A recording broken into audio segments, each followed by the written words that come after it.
Hello everybody and welcome to the Shadow of the Silvermane again. We took a bit of an unintentionally long break because of various scheduling issues, but we're back at least for a little while. I should remind you, dear viewers, since it's been a while, this episode is posted on Skoll Shorties channel. The episode after that shall be posted on Sir Thompshire's channel. The one after that shall be posted on my channel, Teeironor. All our links are in the description below. And then back on Skoll's, and so on and so forth. Now, I will ask these lovely people to introduce themselves. I rolled some dice, and these people decided that they don't like the dice. So we're going in the reverse order of the dice, which would mean that Thompshire should go ahead first and introduce himself and his character. Can you please go ahead, Thompshire? Sure. Hello. I don't know who I am, who I'm playing, or what's going on anymore. It's been too long. That's it.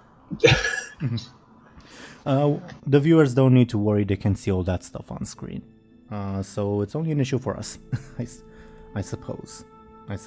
Okay. Thank you very much, Thompshire.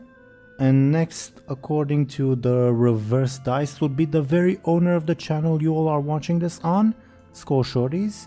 Can you please go ahead and talk about yourself and your character? Yes, I am Skoll Shorties.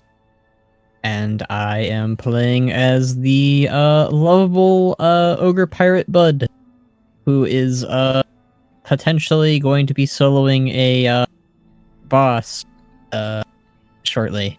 I'm not sure, but been a minute. I mean, you do have Lyri with you. And Lyri did solo, not exactly a boss, but close to a boss last session. But things were pretty scary in the last session against the new dice rolls. So, just concerned. Understandable. Thank you very much, Skoll. Next, according to the reverse dice, we would have DoomGoblin. Can you please introduce yourself and your character? Yeah, hello. It's me, DoomGoblin. And I'm gonna be playing Captain Bladebeard. And last time I made some bad decisions. I tried to skip a boss battle and now I have 1 hit point left, and we are split. Our party is split up. I think you don't. If I remember correctly, I could be mistaken. I don't think you even have that hit point. I think I just forgot to add it in because I know Juba knocked you out. No. I surrendered. Okay. My bad then. Duly noted. And next we would have Zelris. Can you please go ahead and introduce yourself and your character? Hello, I'm Zorus, and I'm playing Lyri Embasaro, the second most unscathed person in the party right now. And I'm going to be potentially soloing a boss today, as Buhd usually does not last long. And hopefully everything goes okay. The fucking shade. On my birthday episode, no less. Oh no. Thanks for the present. Well, thank you, Zelris, for the introduction. And speaking of birthdays, just before I ask you to do the thing, Skoll, happy belated birthday. We were supposed to record this before your birthday, but now we're recording it just afterwards and it will be posted on YouTube even later than that. So, happy birthday, Skoll. Thank you for joining us as usual. And as is tradition, for one particular reason or another, and it's probably the most thematic times this has ever happened, Buhd is feeling particularly inspired today. You will have 2 charges of birthday inspiration to do with as you see fit. So happy birthday once again, Skoll. I will make use of that. It is actually very poignant timing, actually. Mm-hmm. Yeah. And can you remind the viewers why it's such a poignant timing? Is this a time to recap? Mm-hmm. Yep. Whenever you're I, ready. I just had to make sure. I didn't know if you wanted my own little take of recap or if you wanted me to do an actual recap. All right, I can do that. If you want to improv it, I am not opposed.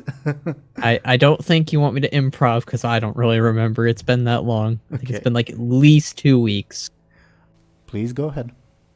All right, recapping in 3, 2, 1.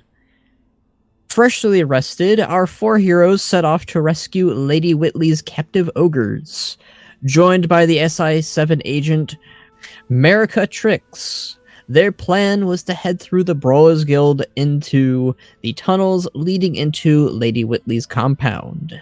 Since that was the only path that they had knowledge of, once arrived, however, they ran to an almost literal wall, the guild's former champion and chief guardsman, Juba, who prohibited them entry, at least while the boss was tied up with negotiations.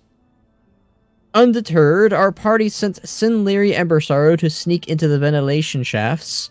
While there, she overheard a conversation between the guild's owner, Bismo, and the ethereal Nexus Lord, Teeironor.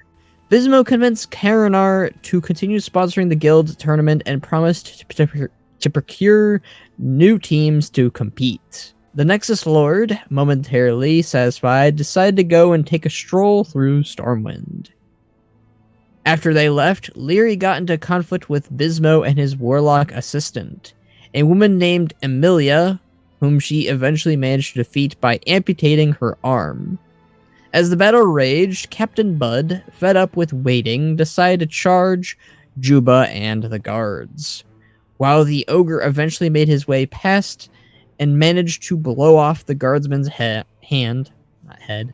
That would have solved the issue. It would have. Benjamin, Aaran, and Captain Bladebeard were less fortunate. At the end of the day, Buhd managed to enter the tunnels leading to the ogre compound, unknowingly followed some distance away by Lyri. While Benjamin and Bladebeard, defeated, were forced to look for another path. Thank you very much, Skoll. That was a wonderful reading. One thing I didn't mention in the recap, but it's worth bringing up and you can sort of see it on screen. Lyri, Zorus, if you remember when you went to sneak off, your known companion Marika gave you her Hearthstone to use in case of emergencies, so you do have that option. Marika mentioned, it will take you to SI7 headquarters, okay? Mm-hmm. Okay.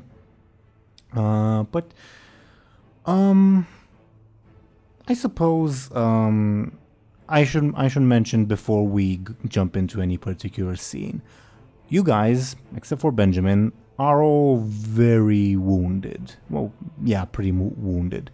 Now, and when it comes to like level 2 consequences and stress, those go away provided you have a chance to rest. And since we left off last time, like right as events were happening, you guys have not had said chance to rest. So what I'm trying to say is, if any of you decide, I'm gonna take a breather for like a couple of minutes, like in character, so time will pass in character, but on the other hand, it will allow for your stress and level 2 consequences if you have them to be cleared.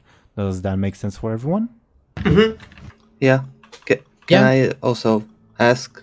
I believe my level 4 is from not this battle, but the one with the Draenei. So does that stay or does that go? It will go. It will also go away provided you get the chance to rest. You got it. Yeah. So wait. Let me check the rules on that note, because I'm not sure if it was supposed to go away like at the end of the previous session, in which case, yeah, if you rest, it will go away. or if it goes away at the end of this session. I need to check the exact ruling that Fate Accelerated has. So give me a hot second. I apologize. But while I check up on that, do you guys have any other questions or stuff like that? Since it has been a while since we last recorded.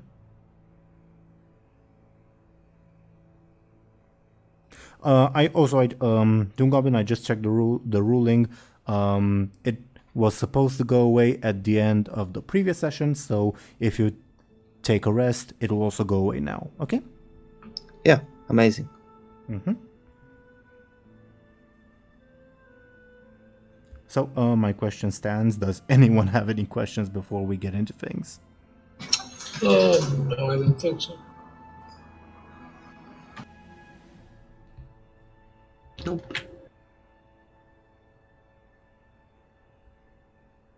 Okay. I'm gonna take the silence as a no, but also obviously feel free to interrupt me at any point provided there are questions. Now, given the situation at hand, where like timing can be important because the players are aware that there's a boss fight awaiting them at the ogre compound. So since timing is important, like if Buhd and or Lyri reach it sooner than Bladebeard and Benjamin, or if Bladebeard and Benjamin get there first, etc., etc., we're gonna do things in initiative order. Meaning, and I'm sorry, Skoll, I know it's your birthday episode, but we're gonna check up on Benjamin and Bladebeard first since they are quicker than Buhd and Lyri. I hope that's alright with everyone, but again, this is just because it's a tense situation where timing is important, so we're gonna go in initiative, okay? That's fine with me. Mm-hmm. Okay. So, Benjamin and Bladebeard, the two of you and Mirka just got more or less your asses handed to you by Juba, although you did remove one of his arms and kill his guardsman. Now I will mention, I mentioned this off stream before we started recording, but I'll repeat it again. The terms of your concession against Juba was that you guys are never gonna go back to the Brawlers Guild again unless you're invited there. So, like, any approach you might have in mind that would involve you going through the Brawlers Guild for this session is off the table. Does that make sense? Just because of game mechanics. Yeah. Sure. Okay. So, checking up on Benjamin and Bladebeard, as you guys are like retreating from Juba, and you finally see him like take a kneel because his arm was just amputated. He is not feeling well. You get some distance away, and you have sort of a brief chance to like a brief respite, I suppose. Mirka looks at you with an expression of what now, which is also my question as the DM. And that is a great question. I will mention that something will happen over here, but I would also like not to force events on the two of you, since it's been a while since we last recorded. So feel free to like, as a sort of warm up, interact, RP, discuss your strategies, etc., etc. Okay. All right. Yeah, I see this as an absolute success. Mirka looks at you incredulously, but says nothing. Not that you can. I mean, Buhd managed to go past them, and Lyri is, I guess, with him. Yeah, I guess there's that, but you're also kind of potentially bleeding out. Who, me? Yeah. No, all this blood you see, none of it's mine. You should see the other guy. Well, you are looking a bit pale. Is that the other guy too? Aye. Mirka like takes out the warrant she has on her person and like shakes it as if to say, yeah, Buhd and Lyri sort of have each other, but they don't have this. Why do they need paper? They can go there and beat up all the guards and free the ogres. That was the plan. Well, and I think it's established by now that no one likes papers. She sighs in exasperation.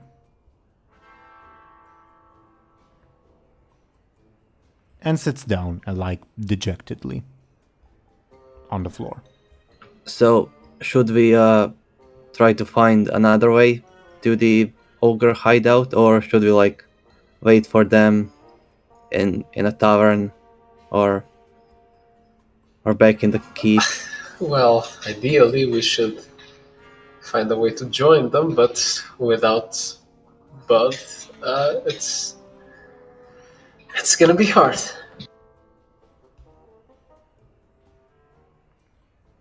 And at this point, because I think it's a good segue for the event I mentioned was going to happen, you will hear a bit of like noise. Can I get careful rolls from the both of you?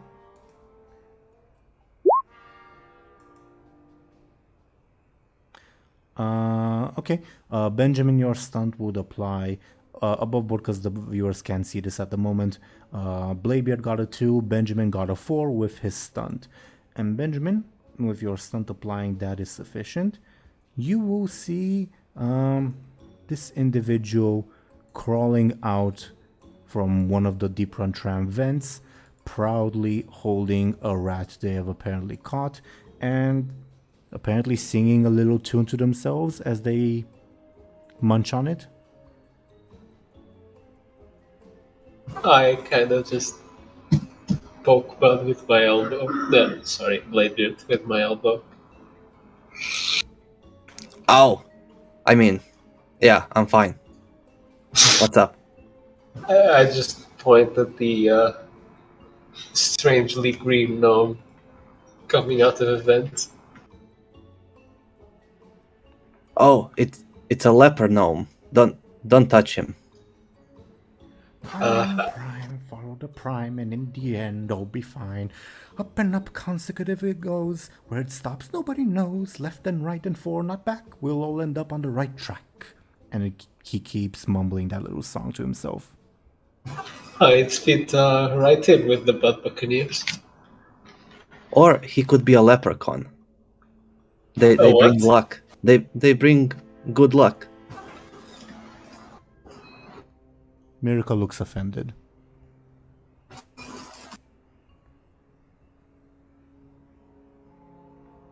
What? You got something to say?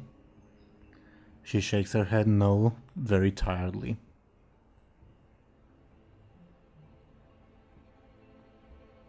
Prime, prime, follow the prime, and in the end all will be fine. Up and up, consecutive it goes. Where it stops, nobody knows. Left and right and forward, not back. We'll all end up on the right track. And he takes another munch of the rat. As the rat, still alive, gives out its final breath. I just blink a couple of times. I think is singing like directions.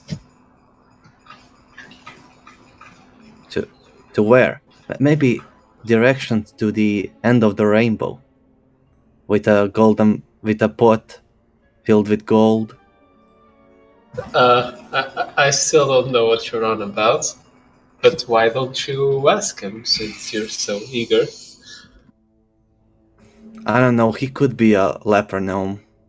And I heard about those.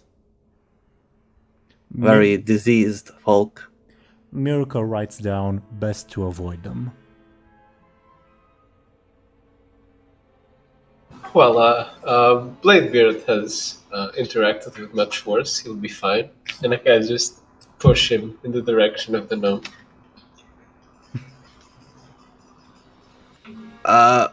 Ahoy there. Oh, no sharing. Get your own. Yeah. That's fine.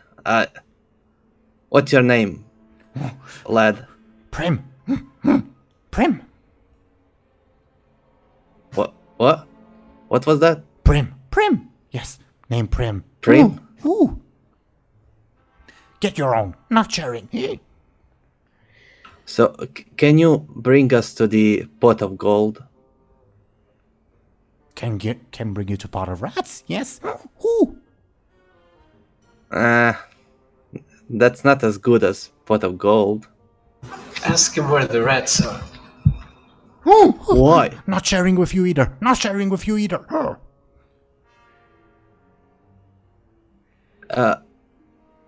Have you maybe seen some like big fat people with horns anywhere near? Who's asking? Me, Captain Bladebeard, the greatest pirate of all. I've seen big fat people, big armored people, big bone people, big magic people. Who wants to know? Not sharing. Well, how about a trade? He takes a defensive posture as he continues munching on the rat. Well, is there anything you may want in exchange for this information? Rat. Good. Rat. Season. Need some seasoning. Yes. Barely have any salt here. Nobody wants to sell salt to poor Prim. No. Ooh. Could use some mayo too. Yes. I kind of just, again, blink a couple of times. I guess that can be arranged. Prime, follow the prime, and in the end, all will be fine. Up and up consecutive it goes, where it stops nobody knows. Left then right then forward, not back, we'll all end up on the right track. And he takes another munch. We can bring you salt and ale if you'll bring us to the big fat angry monsters people. Sounds good. No ale though, no. Poisons the mind, you see. They're listening. The big undead people that are doing the ritual underneath Stormwind, they're listening. No ale. Clouds the mind. Just salt and mayo. Yeah, mayo will do good. Yeah.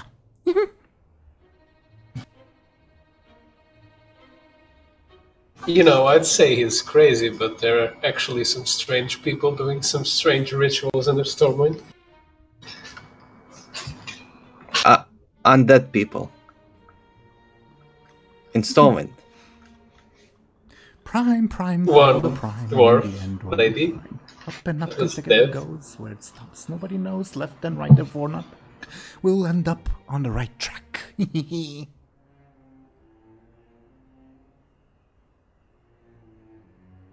Mirka shakes her head and basically says, "Can we go now?" Do you have any better ideas, America? She looks at you and says, "What are you?" She writes down, "What are you suggesting?" Which Benjamin, I guess, which I guess, yeah. What did she? Yeah, what you did she would know. write?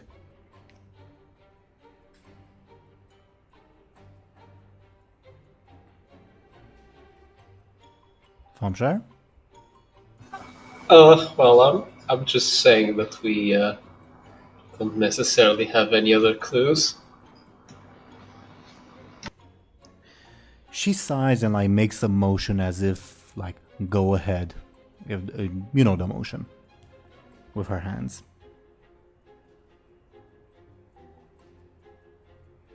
Oh, well, then our new friend, just wait here and we'll get you some prime seasoning. No ale though. No ale. They will listen. Ooh. Yeah, sure. No way, no way. He takes another bite out of the rat.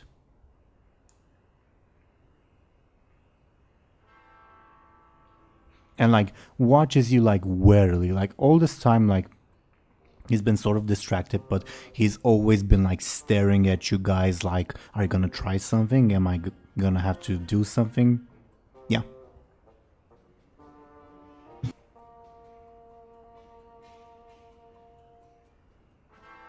So, Benjamin, are we going to relax in a tavern, or are we going to bring this guy some seasoning and go help Buhd?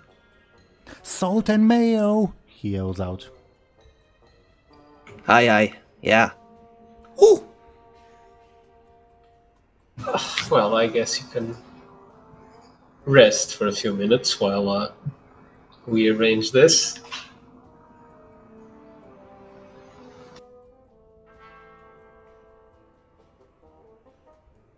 So above board, what's your guys' plan at the moment? I don't know, where would those things be sold? Salt you can find more or less everywhere. You find better luck. You'd have better luck at like a food store. Same with mayo, I suppose. And food stores, you can find them in any district. You don't have to go to like the trade district or whatever. Then I guess we'll go with that. Sure. So you guys will depart the Deep Run tram to head to the Dwarven district. Well, obviously, I'm assuming, correct? Yep. Sure. So while you guys do that, let's check up on Buhd and Lyri. Now, technically, Buhd and Lyri, you guys are not together at the moment, but you share the same quick stat, aka the same initiative. Do you guys have a preference who should go first from the two of you, since you're not quite at the same spot? Skoll, you cut out. I'm sorry. I said I don't. Okay. Zelris, do you have a preference? Nope. Then I propose we go with Skoll just because Buhd is farther along in the tunnels. So, Buhd, sort of last we left off, you were making your way through the tunnels. If you remember, we did a quick row, and you're quicker than Lyri at the moment. But it's up to you if you're like maintain this rapid pace, etc. You know you're heading in alone at the moment. You don't know that anyone's following you. You did leave in your mind a good trail, but really it's not that good of a trail. So you presume that people will follow along if they manage to get past Juba and all that. Well, that's what's going through your head at the very least.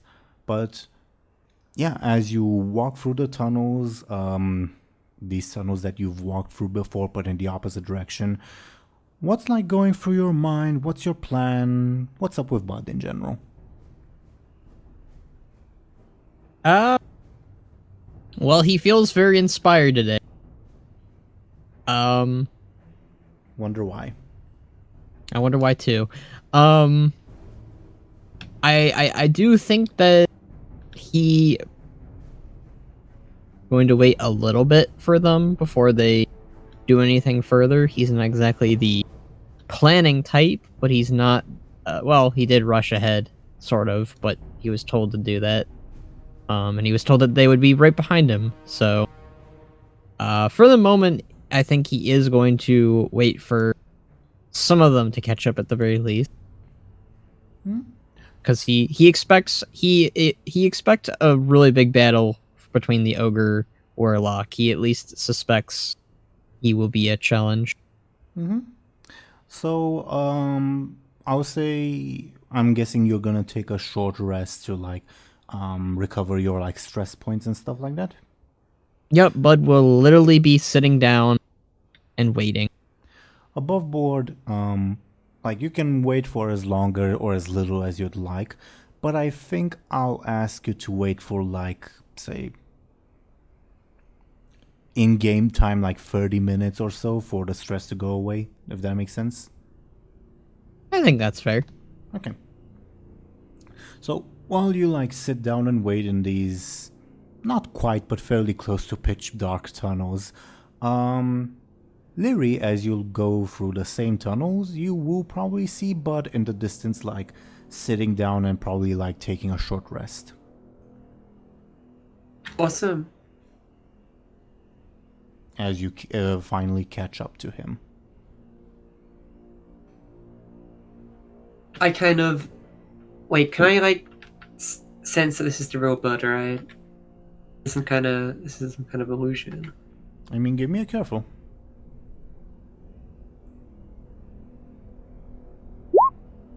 You're not sure. I kind of hesitantly approach Buhd. Are you trying to be stealthy? No. Okay. Then, but if you look like back the way you came, you would eventually see Lyri as well. Well, especially her glowing eyes will be visible. Oh, there you are. My trail help? What are you doing down here? Where's everyone else? Oh, well, Bladebeard tell me to go on ahead, and I leave trail for them to catch up. They not with you? No. So, you left this trail? Yes, I left trail, so they would find me and know where to go. Okay. Lyri hesitantly approaches him and, like, pokes him. Why are you poking me? Oh, okay. Just making sure it wasn't a trap. Oh. Well, if you're expecting me to do some kind of joke when you poke me, I don't got anyone. Lyri kind of, like, slides down onto the floor. And Lyri, can I compel you? yeah. I mean, tell me what it is first, though. Yeah. We're gonna make a Warcraft 3 joke. I'm gonna compel your reckless scoundrel aspect. You want to, like, you're still not sure if Buhd's an illusion. You're gonna keep poking him until he explodes. To make the Warcraft 3 Until he joke. explodes? To make the Warcraft 3 joke. Um, Or until you're sure he won't explode. okay. I will sit down. Do you accept it? Can I take a break while poking him, or do I have to keep poking him until... Do I have to go separately? You have to keep poking him constantly until he explodes, or you're sure he won't explode. Yeah, but I want to take a break after this, right? Can I take a break while poking him, or does that... Sure, I'll count it. Yeah, sure. Okay, I'll take a breather to get rid of my stresses while poking him. Okay. I don't know if you'll recognize the joke or not, but yeah. Lyri, you start poking Buhd. Buhd, you are being poked.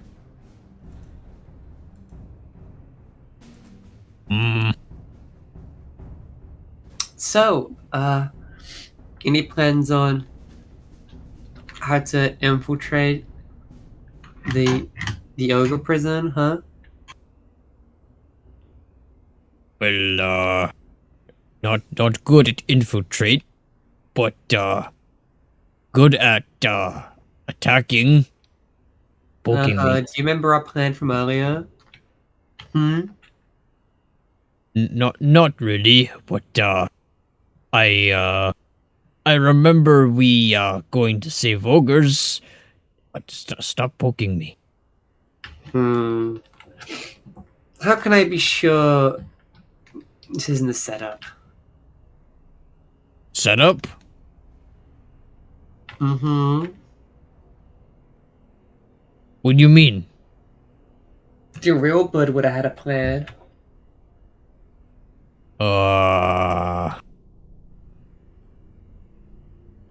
Real Buhd? That a new guy?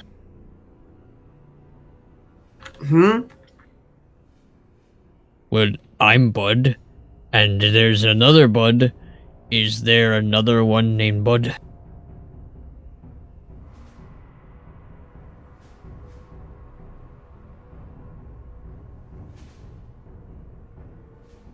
All the Very while, simple thing.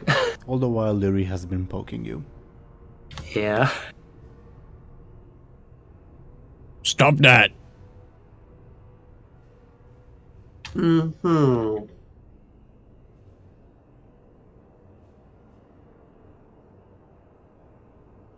Poke, poke, poke. Is that all you do? Lyri says nothing.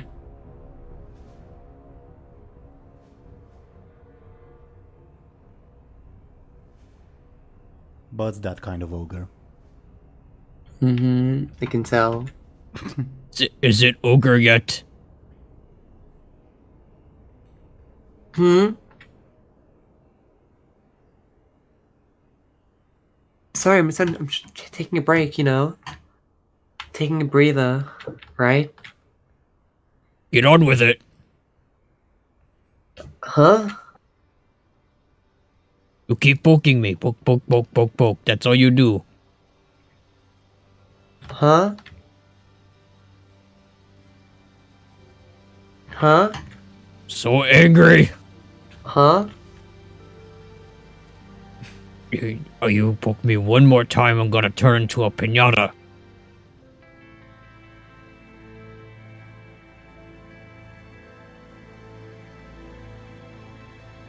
I poke him one more time.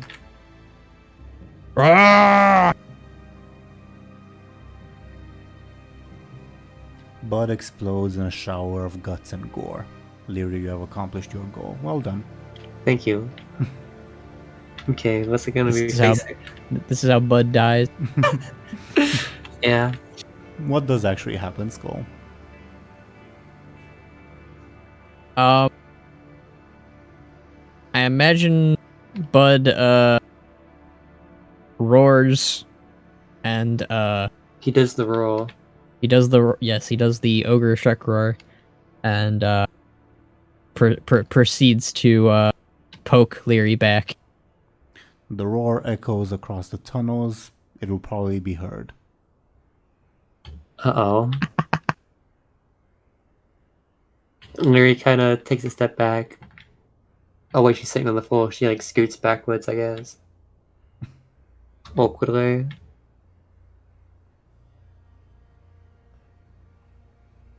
Bud continues to poke her now. No! She keeps scooting backwards.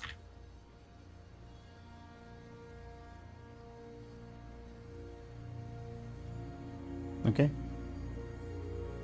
So, how long are we resting for, huh? What? Huh? Well, we waiting for friends. Wherever they are. I left trail. Right. Above board? Well, Go ahead. I'm sorry. no, go ahead. No, just above board, let me know when you guys are passing your turns back to Benjamin and Bladebeard. I'm passing my time. I'm just gonna wait from now on until my stresses go away. What about Skoll?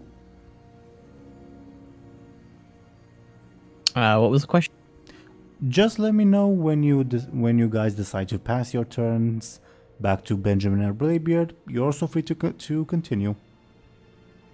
I think I'm good with that. Bud's just poking Lyri, or trying to at this point. Okay. Benjamin, go ahead. I'm sorry. Oh, never mind. Benjamin and Bladebeard, as you guys make your way back into Stormwind, again, as you leave the Deep Run tram, the tram seems to be operating normally. It seems to be a fairly normal Hallows End day in Stormwind. You do see some people like, people that look like concerned, like talking amongst each other nearby, but nothing too unusual, if that makes sense. What's your plan right now?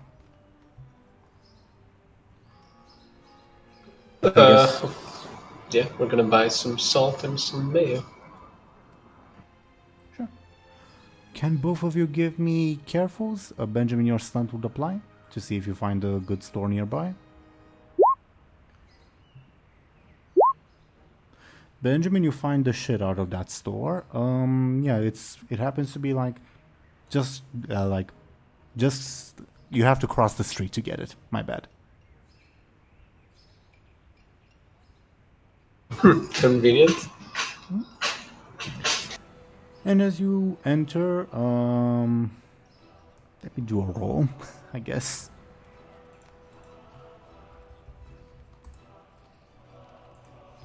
The store happens to have what you need. And I'm guessing you buy it. I would assume the shopkeeper would be a male dwarf. Let's say probably an older gentleman that will be very polite as you do your shopping. But do let me know if you do or say anything while that happens. Can I steal something? Of course, but what do you have anything in mind? Is there any alcohol? Definitely, yeah. There is, but cheaper stuff. That makes sense. Yeah, sure. I assume that there are no health potions. Definitely not. Alcohol will do. Mm-hmm. Give me, if you're trying to steal it, give me your sneaky, please. 6. You steal the shit out of it, yeah. As the clerk is like nodding off, not noticing it whatsoever. Let me check if Mirka notices that on that note.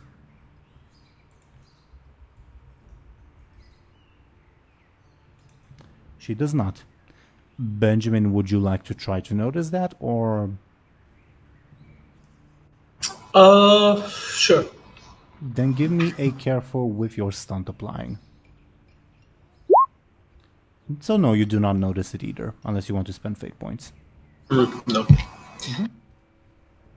You have secured, Bladebeard, you have secured a bottle of cheap wine, beer, if you have any alcohol preference, you name it, okay?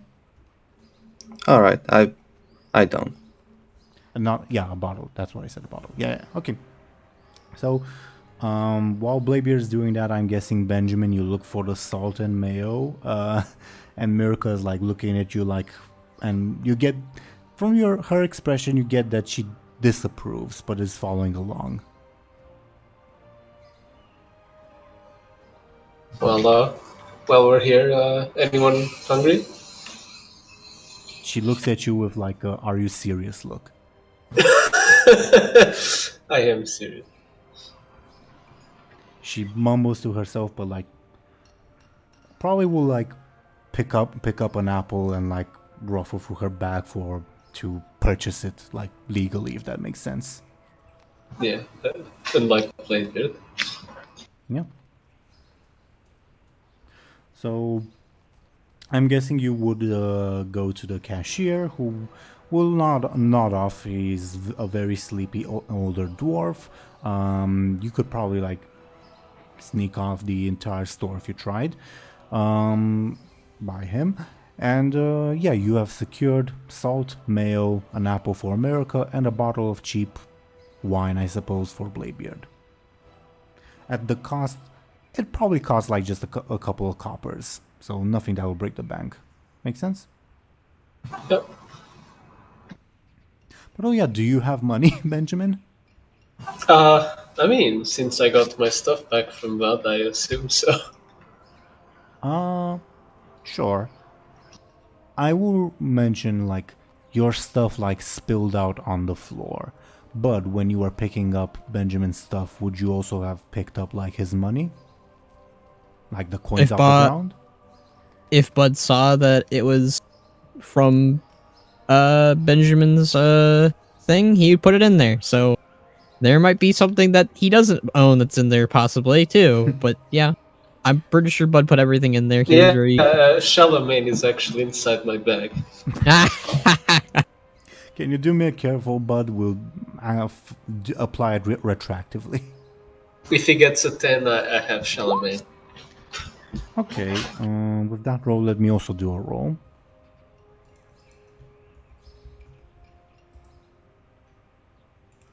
Okay, your money's all there, Benjamin. almost surprisingly. Like if you were to check your bag, you find that most of your stuff is there. You probably realize that you're missing like probably the maybe you had like a first aid kit or something, and you're missing bandages. They probably like in Bud's mind like they look the same color as the floor, so he probably didn't notice them. Like anything that's pale white, you probably don't have, but that's about it. Oh yeah, Benjamin, do you have any bandages by chance? I thought you weren't bleeding out. I kinda am. But I'm fine, I'm fine. Nothing a bit of cheap wine won't help. Okay. I can just go through my bag then. Yeah, you go through your bag. Are you looking for anything in particular The bandages, Bladebeard mentioned. that you notice are missing? But but it's probably like the only item that's missing from your inventory. I guess they're probably sprawled over the throne room. Does the store have any bandages? It's a food store, so no. Well, I'm sure you can find some toilet paper somewhere. I don't know. We can go to a bandage store next. That's specific. Miracle looks at you like it's also incredulous and like motions at you. Bladebeard like makes the like stop motion, and she mouths, "Maybe you should stay and rest." No. I'll go. And save the ogres. Save the day. You say as you're almost falling on yourself. She lets out a big sigh but will not oppose you. So what now, Benjamin and Bladebeard? If I would use my stunt or just go to that Trung guy, the guy with potions, could I like buy a health potion from him and skip the resting part? Yeah, I would say so. Yeah. Well, you don't need to use your stunt because you know where Trun's shop is, but the stunt would mean that, oh yeah, he's definitely there, he's definitely awake, and he's definitely ready to like service you. Make sense? Yeah, yeah, sure, I'll use it. I don't think I'll have to use it later in the episode, so... Sure. So, are you heading to Trun's shop alone, or are you taking Benjamin and Miracle? You know, I could really use some healing, so I'll go to my healing potions guy and heal myself. You can come with me, or you can go with the green gnome.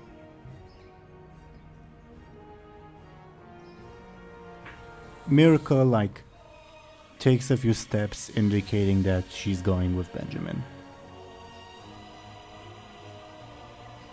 I mean, if you don't come with me, I'm not sure if I'll be able to find you, and I won't be there if you're in trouble. Okay, right, you're a baby. I guess we'll go with you.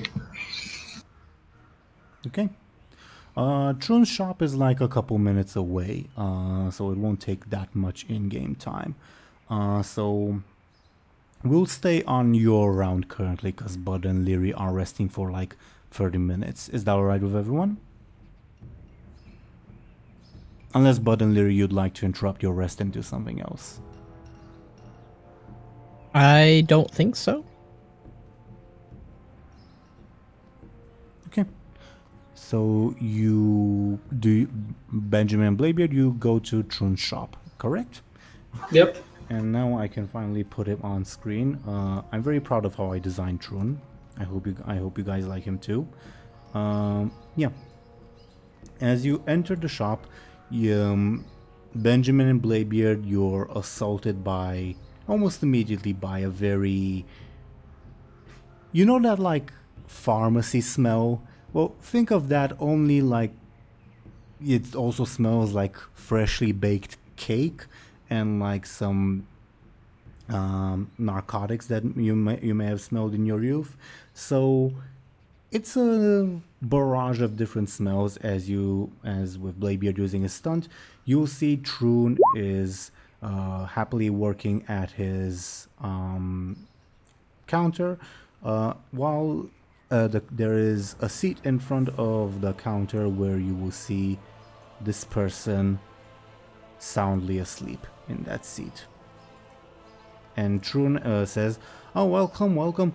Oh, Bladebeard, come on in, you son of a bitch.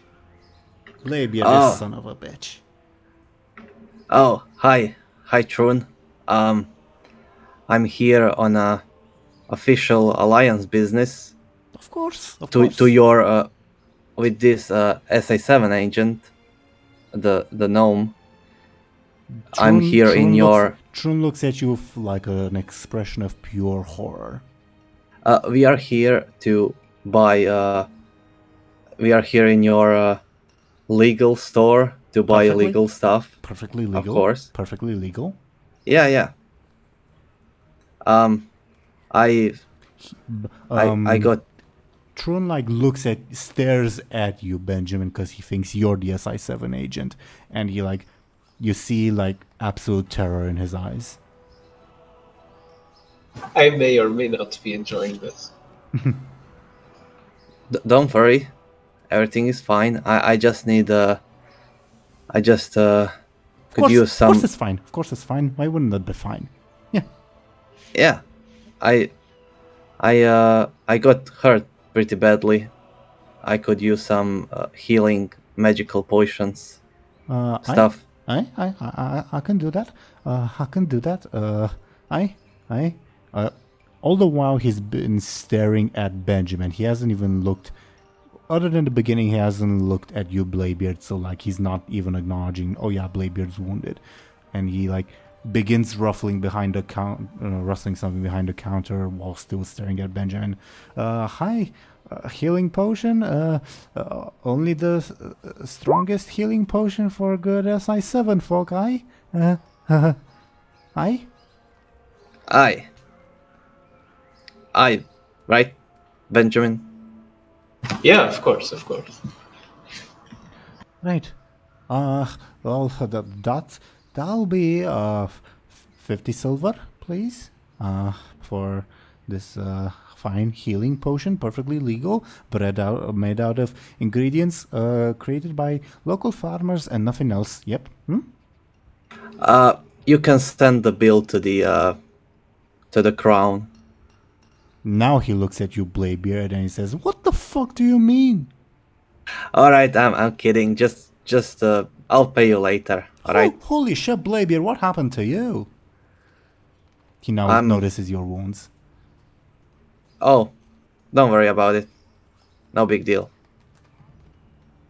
Yeah, big deal. You're gonna need a stronger healing potion than that. I'll give you. What was your name? Then never mind. I'll give you this one. He like withdraws the vial that he placed and now puts out a bigger one, still with like a red liquid. He says, "This gentleman will be a gold piece," he says proudly. So, do I drink it? Do I put it on the wound? Do I take it anally? Bladebeard, this is a store with perfectly legal substances. Nothing here is taken anally, right? Right? We're not, Right. not like that one time, right?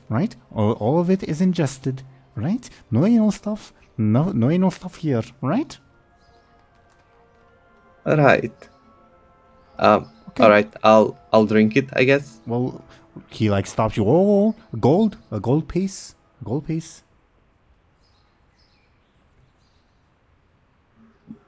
Benjamin, can you borrow me a gold piece? Sorry, I don't have any gold on me. This one's on you. Trun puts his hand on the potion and starts slowly withdrawing it. Well, business is business, Bladebeard. I'm truly sorry about that. Do you want something cheaper? I'll pay you later. Come on. Have I ever not paid for anything here? Aye, your tab's up to 30 gold at this point. Alright, now it's to 31. Oh, for goodness. Bladebeard, how am I supposed to stay in business with clients like you? He now looks at Benjamin. Can you believe this, officer? Can you believe the type of bullshit I, a perfectly legitimate business, have to deal with? Yeah, he's a handful, isn't he? You know, now that I'm thinking about it, I might be remembering some not so legal stuff No, around I have here. no idea what you're talking about, Bladebeard. And I'm sure we can talk down the price. Give me the fucking potion. Go fuck yourself. Yeah, he pulls out a knife. Come on. Just, I'll pay you later. That's not happening. And while you're arguing, Mirka, in complete exasperation, places a gold piece on the guy's counter. He says, "Oh, well, at least one of you is reasonable." And he withdraws the knife. Alright, gimme. Yeah, you can take it. I take it. And drink it, I'm guessing. Yeah.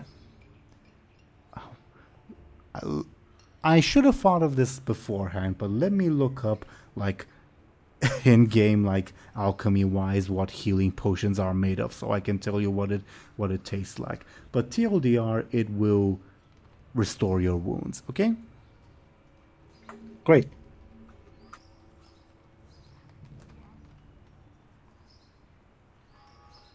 But while I do that,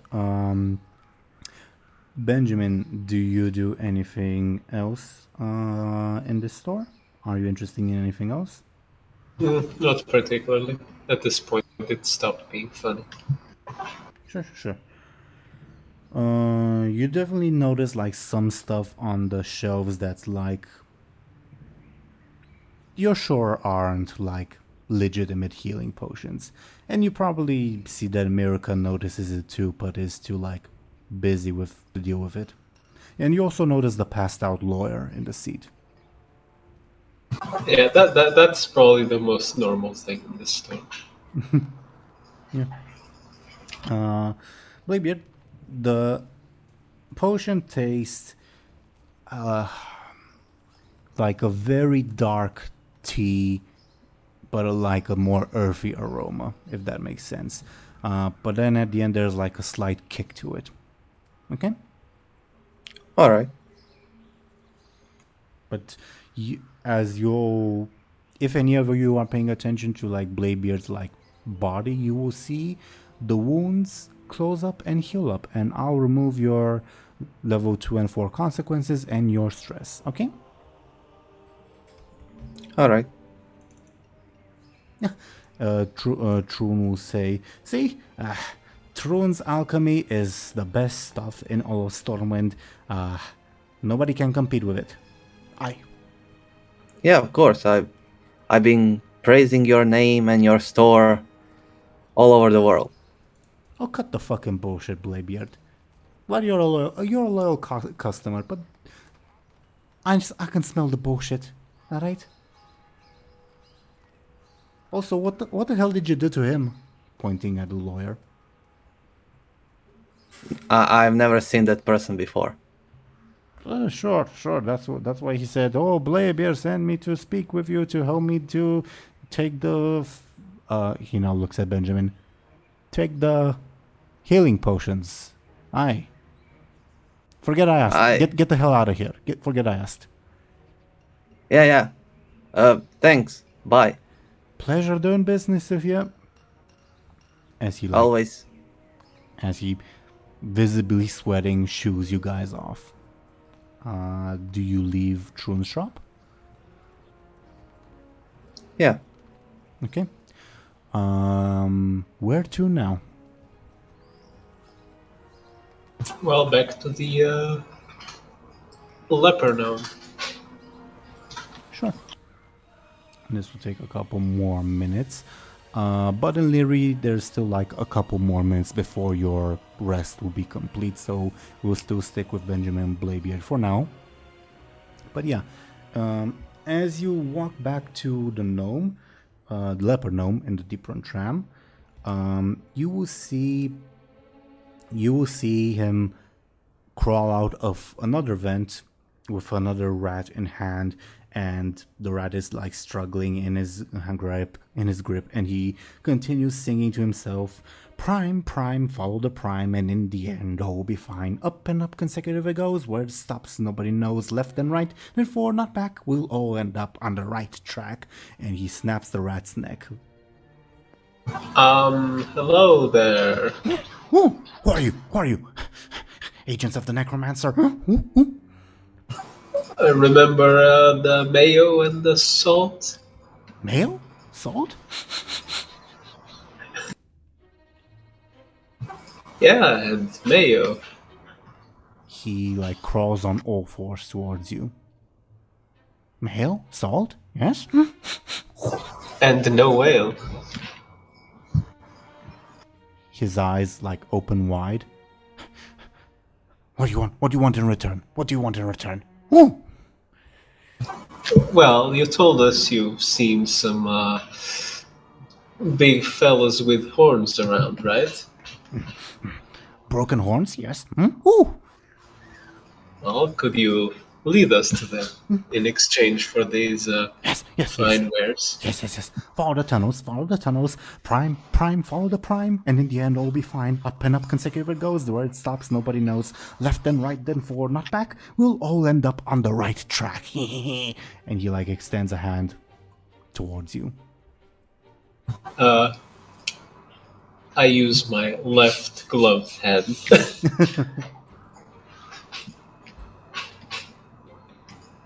Do you hand him the salt and the mayo? Yeah. He takes it and like jumps off in excitement. He's very, very happy. And look, think of like Gollum at the end of Return of the King when he gets the ring and he's like jumping off in excitement. Yeah. Yeah. He appears to have forgotten about you guys. I just cleared my throat. Well, aren't you gonna lead us to the ogres? Sure. And one moment.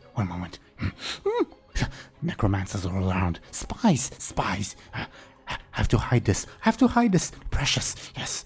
And you notice that like he goes to a trash bag and like places the dead rat, the mayo, and the salt like right behind the trash bag. Easily found, but like, yeah, trash can, not bag. My bad. Easily found, but in his mind, very cleverly hidden. And he walks back to you guys and says, "All right, prime, follow the prime, and in the end all will be fine. Up and up consecutive it goes, where it stops nobody knows. Left then right then forward not back, we'll all end up on the right track. Come on. And do you follow him as he will go into one of the vents? Yeah. Sure. Mirka, with an exasperated expression, will follow behind you guys. Which one is first, Benjamin or Bladebeard? I guess I'll go first. Sure. The gnome right in front of you, extremely awful stench as you walk right behind him. And he says, "All maintenance tunnels, yes. Prime, follow the prime, and in the end all will be fine. Up and up consecutive it goes, where it stops nobody knows. Left, then right, then forward, not back. We'll all end up on the right track. And as he says that, a door, like a mechanical door, will close between him and you as you are going through these maintenance tunnels.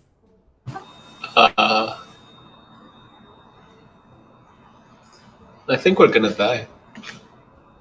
It's a trap. You notice there's like a little whatchamacallit, like a numpad next to the door, if you know what I mean. Does it have numbers? Yeah, 0 through 9.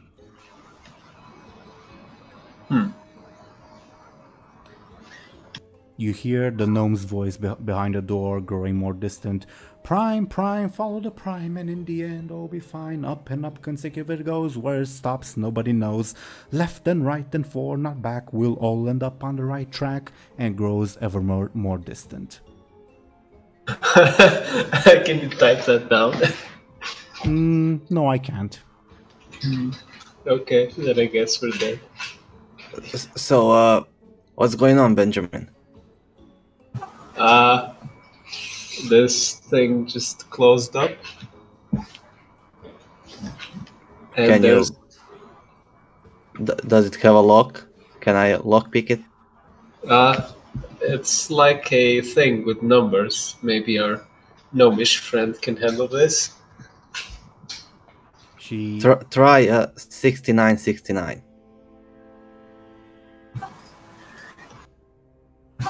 Benjamin does not try. You will notice, at the very least, when you look at like the numpad, that there's like whatever password it is, it has 4 digits. Make sense? Yeah. Can you give me another careful Benjamin with your stunt applying? Okay, I think that's high enough. As you hear the gnome further crawling in the distance on the other side of the door, and the voice like growing ever more dimmer. Prime, prime, follow the prime, and in the end all will be fine. Up and up consecutive it goes, where it stops nobody knows. Left and right, then forward, not back. We'll all end up on the right track. Ha ha ha ha ha.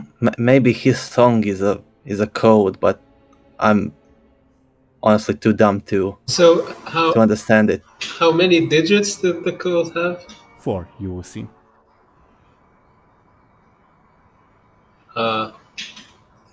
He said prime prime.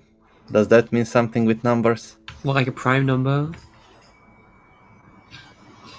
Oh, Lyri. I'm so confused. You guys can discuss this above board, obviously. Yeah. These maths, really? And I will say, if you can't come up with anything, I will allow you, Benjamin and Bladebeard, to roll clever rolls to potentially solve the puzzle. Make sense? Because this is like technically addressed at your characters, not at you as players.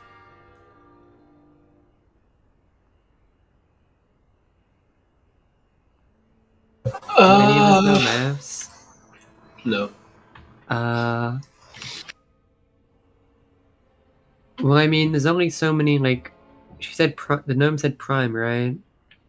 Yeah, it said prime. There's only a certain amount of prime numbers. I guess, just try it until you get it. Yeah, but the thing is, it seems he says way too much for just 4 digits. Yeah. Wait, he says up, up. Yeah, by up, I thought he meant like the numbers, which would be up.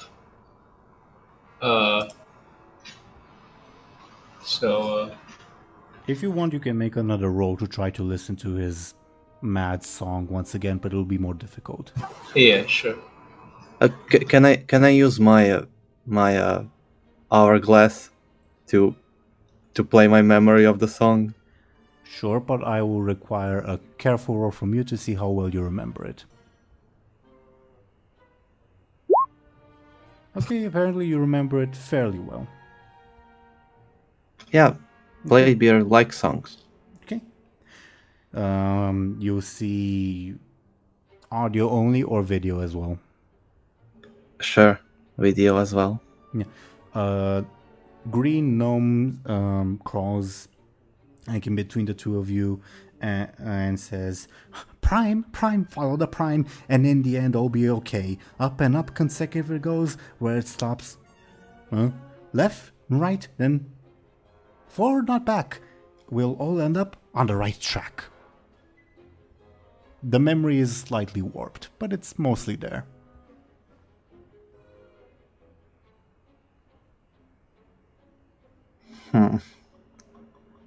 I think that first number is 2. I guess, right? Yeah, I agree with that. And then he says left then right, which brings us back to 2, right? We go left. I mean, left and right, I assume, considering it's a numpad, I assume it would be either a 1, a 4, or a 7, and right a 3, a 6, and a 9. Right? 69. Ah!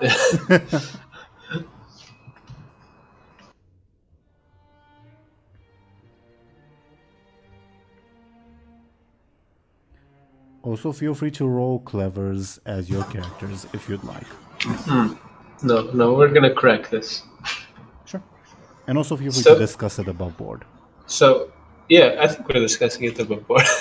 Above board meaning that Skoll and Zelris can also get Oh, involved. okay. So, first number is a 2, probably. Sure, yeah. Up consecutive perhaps means we're still on the first row, but it's the number after 2, so maybe a 3. Maybe?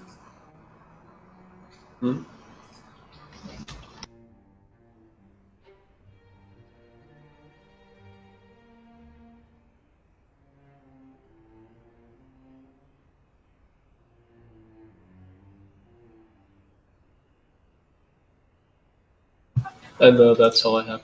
Would you like the illusion of the gnome to repeat his song, or would you like to listen for the real gnome song? Up to you. I mean, it's all I can give you.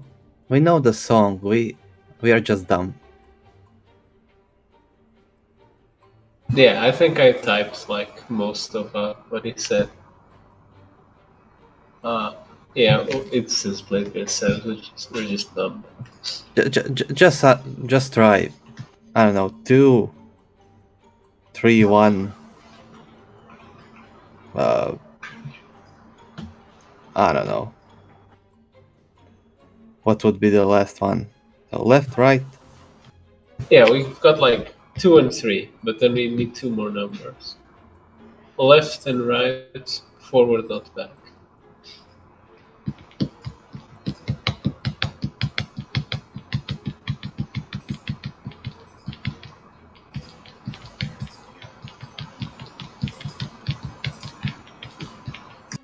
No idea. You can also roll clevers again. Okay, can I assist? It will be individual. But I will not roll. The difficulties will be different. Alright, actually I will roll. Okay, here I go. Benjamin, you realize that the gnome song like probably doesn't refer just to the numpad. Like there's probably some more stuff out there than this numpad, meaning that not the entirety of the song applies to it. Okay.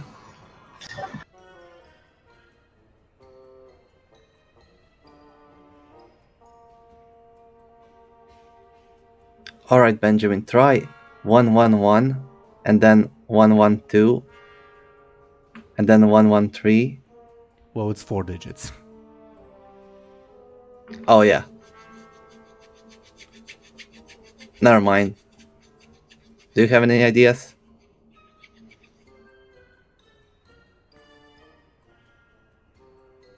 Do you want me to roll Mirka's clever, I guess? Yeah, sure. We need some SI7 smarts on this. Okay, let me find her character sheet first. Oh, apparently she's cleverer than both of you, but we'll see how that translates in the roll.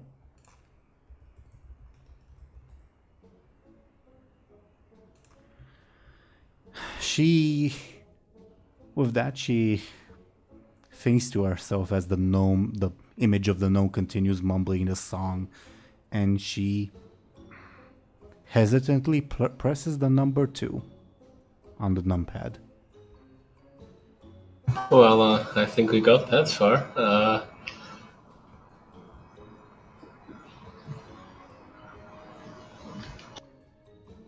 Let's just type all the prime numbers, right?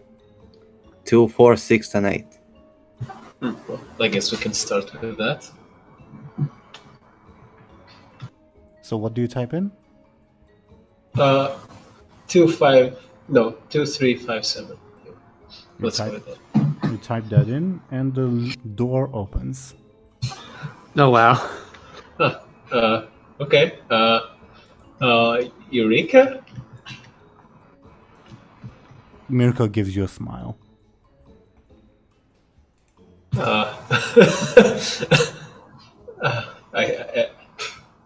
I'm still kind of just dumbfounded, so I just scratch my head and keep crawling. Okay. Eventually, give me a careful to see if you can pick up where the gnome went, because the tunnels will branch. Oh, you pick up the shit out of it. Okay. You eventually reach like a T section, so you have the choice of going left or right. You definitely hear that the gnome went to the right. Then I go right. Okay. You go right, where you will see the gnome fighting with a rat, and he looks at you, back at you, and says, "Who are you? Who are you?" You're leading us to the ogres because we gave you salt and mayo, remember? Ogres? What ogres? Big fat people with broken horns. He looks at you in suspicion, says, "Anyway, quiet, quiet, or the nest will hear us." Okay. He continues munching on the rat, not moving. Can we, keep going? Go where? Got the rat here. Well, you said you'd take us to the people with the broken horns, and, we brought no whale. But you already know the path. Keep singing you the path. Why you follow me? Oh, so we should have gone left. And then right. And He isn't forward. leading us, he just told us where to go. He could have just said it instead of being cryptic. I mean, it's cooler if it rhymes. Always. We all have to agree on that.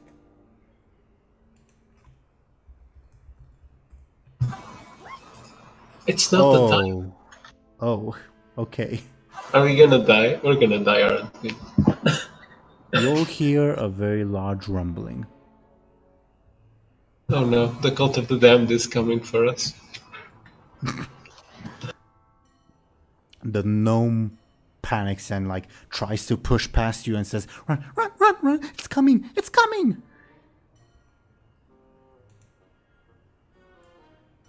Oh, what's coming?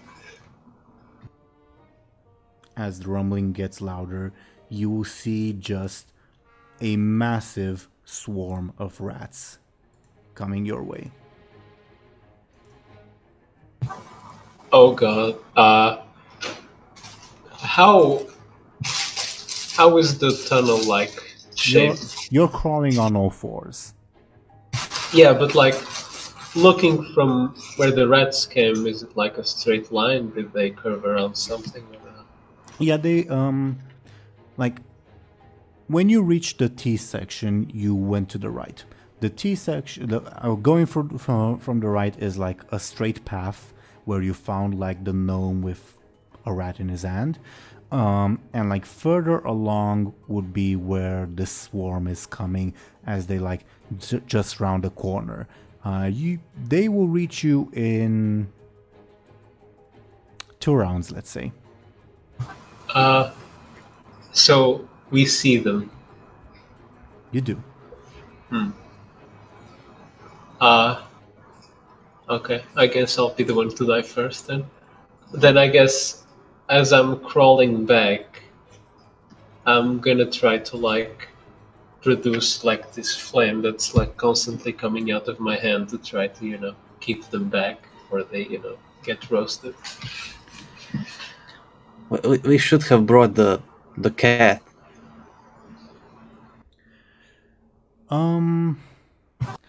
Benjamin, that sounds forceful or flashy. Are you making an attack or is that an advantage? I guess it's more of an advantage. Sure. Then forceful or flashy, difficulty 2, please. You succeed. What would you like it to be called? The advantage?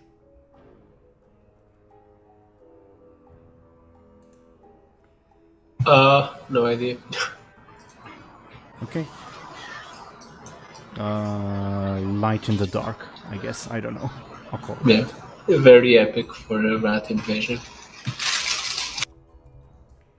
Bladebeard, it's your turn. And after Bladebeard's turn, we'll check up on Buhd and Lyri, okay?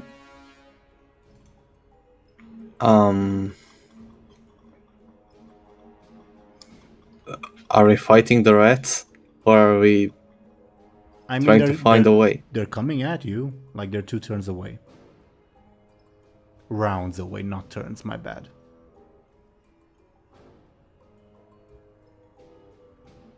I will use the hourglass to create an image of the cat to try to fool them into thinking that a cat is here with us.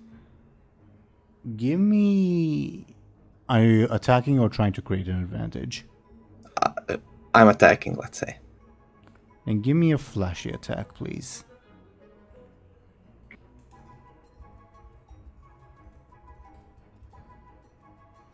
The swarm rushes ever onwards. We're gonna die. Okay. Buhd and Lyri, as you guys, as Buhd, are you still poking Lyri? Probably. Sure. Lyri, you have been poked for 30 minutes at this point. You feel exhausted, but also rested in a way. Your stress and level 2 consequence will go away, and Buhd, your stress will also go away. It's your guys' turn, Buhd and Lyri. Do let me know what you do. Lyri is exhausted with Buhd's bullshit, so she's gonna stand up and go inside. Have a tunnel. Shouldn't we wait for friends? No. Okay. We're going in. Okay. You have to continue along through the tunnel. Like it's a tunnel that is one way or another. It's no inside or outside, if that makes sense. Yeah. I keep going down the tunnel towards the way we're heading. You will eventually reach a large wooden door, but you would remember this door like separates Lady Wheatley's compound from the tunnel, if that makes sense. This is yeah, but it's following me. This is Lady Whitley's door. Alright, you're going to wait for me to sneak in and then you're going to go inside, alright? That sounds like a plan. If we come from 2 different directions, we can disrupt them and make them disorganized. Alright, so wait 5 minutes or until you hear commotion, alright? Wait 5 minutes or commotion. Okay. Lyri will quietly try and open the door. Give me a sneaky, please. Does my trying to stay hidden thing also count? No.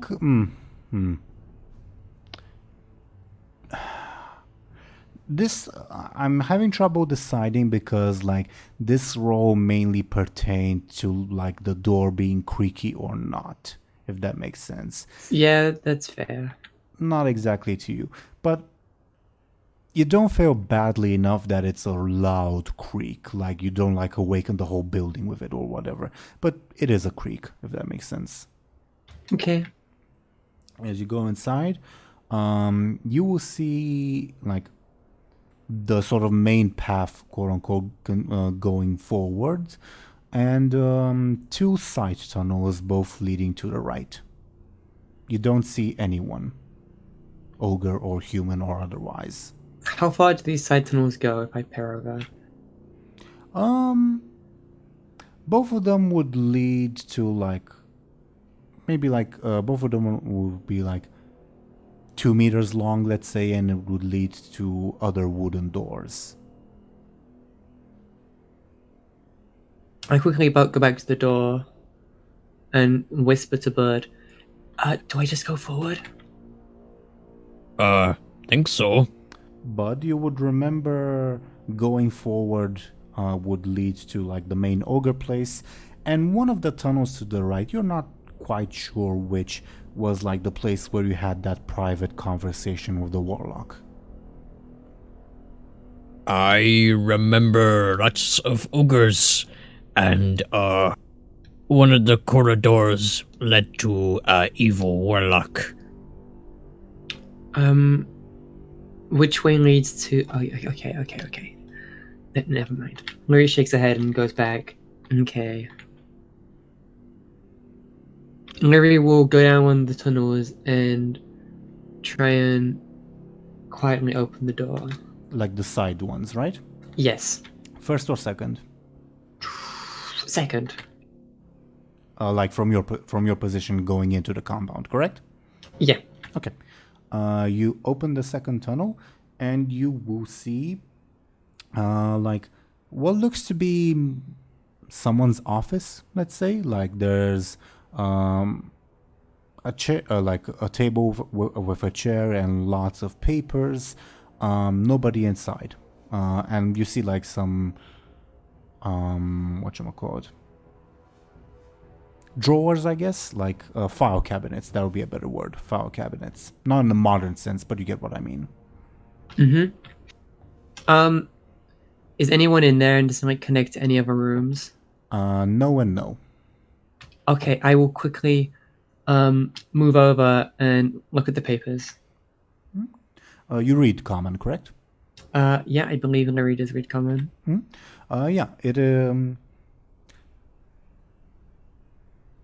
give me a careful. This is just to see like how much you can comprehend at a quick scan. Okay. It's mostly like a bunch of business expenses, and like it's lots of like receipts and like business expenses, like we need this amount of meat to feed the prisoners on this day, and it costs that much, and you need to buy it from this shop because it has cheaper rates, etc., etc. Like very boring administrative stuff for like Lyri will prison. Yeah. Lyri will take some of the papers and put them in her bag, and she will then quickly ignite a little flame on her fingertip and plant it on the desk. The desk catches fire. Lyri will creep out and shut the door. The room is like made of stone, so you don't need to worry about like the building catching fire. Just hopefully in some time that'll cause a nice distraction so I can sneak past some people. Well, if you close the door, I'm not sure how many people will notice it, but sure. Yeah, I guess. In fact, speaking of which, I guess she kind of like she leaves it slightly open, but like not fully open. I guess enough to let the smoke out, but not enough to like let it be discovered immediately. Sure. Makes sense to me. She's then going to check the other door that isn't the main place because she doesn't know what to expect there. You try the other door and it's locked. Lyri does not have any lockpicks on her for some reason. All right. Can I look through the lock? I'm gonna roll a dice to see if you can or not. This will be entirely random. Mm-hmm.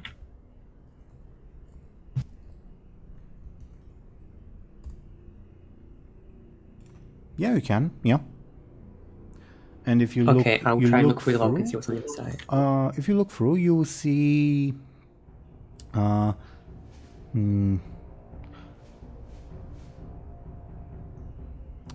old is Lyri? She's a young adult. I don't want to get into elf years. Sure. Is she older than 30? Probably not. Okay. Then you would not recognize what you see. But you see what looks to be a couple of stone statues arrayed in an odd position. Okay. Like facing each other. Okay.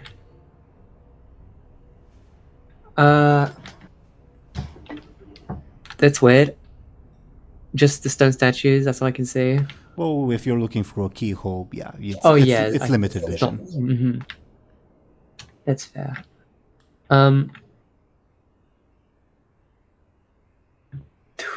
Lyri will, I guess, go to the final tunnel, the one that leads to the main complex, and she will get in position to hide, or like to sneak around. She'll get into position. Let me check something real quick. Okay. The tunnel snakes around for a little bit, if that makes sense. Uh-huh. Do you go through it to like the other side, or do you remain there? You don't see anyone.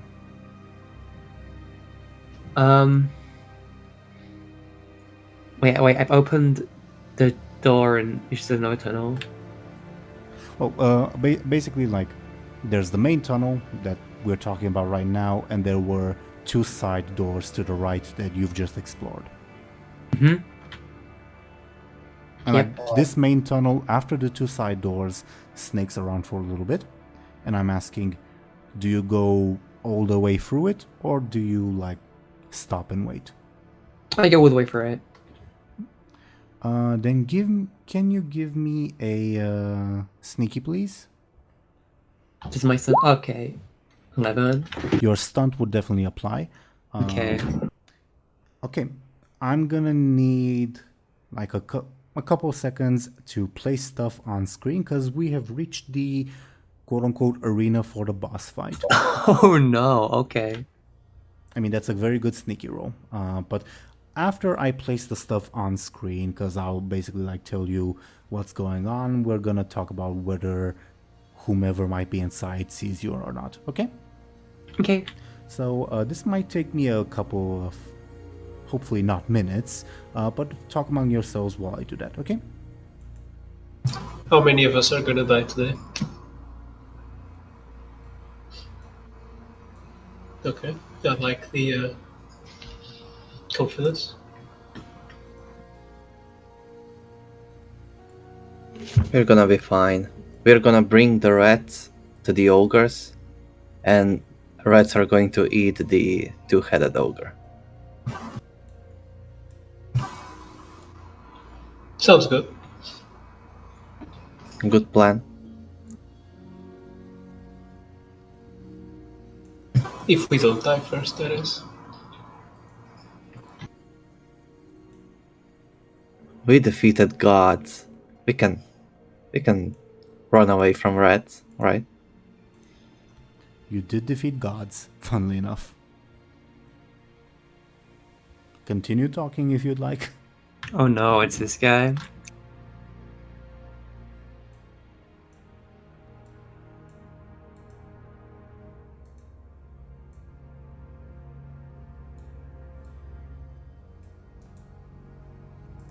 Wait, is that a Brawlers Guild person? Yeah, I'm the above the gear is similar, but above board I'm using it to like represent a guard that's not a Stormwind guard, if that makes Oh, sense. okay. The gear is more or less similar.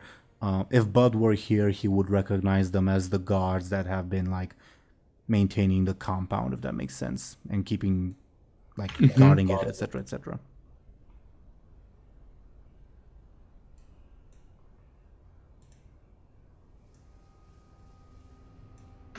That's the cook ogre.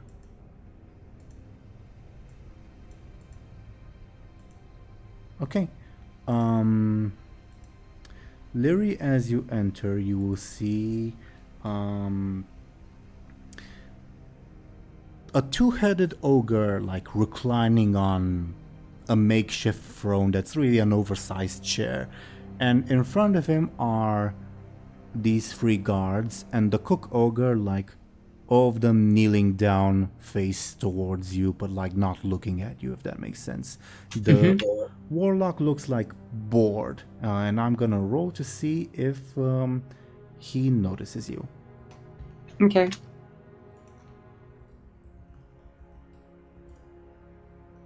He does not. I'm also gonna give myself another fate point because this is a different scene from the one I compelled you in. So for this scene, for the moment have one fate point.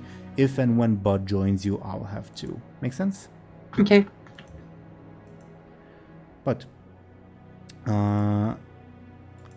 I think this should be the end of your turn for the moment, as you sort of walk in and see this scene, because you've also like explored the other chambers.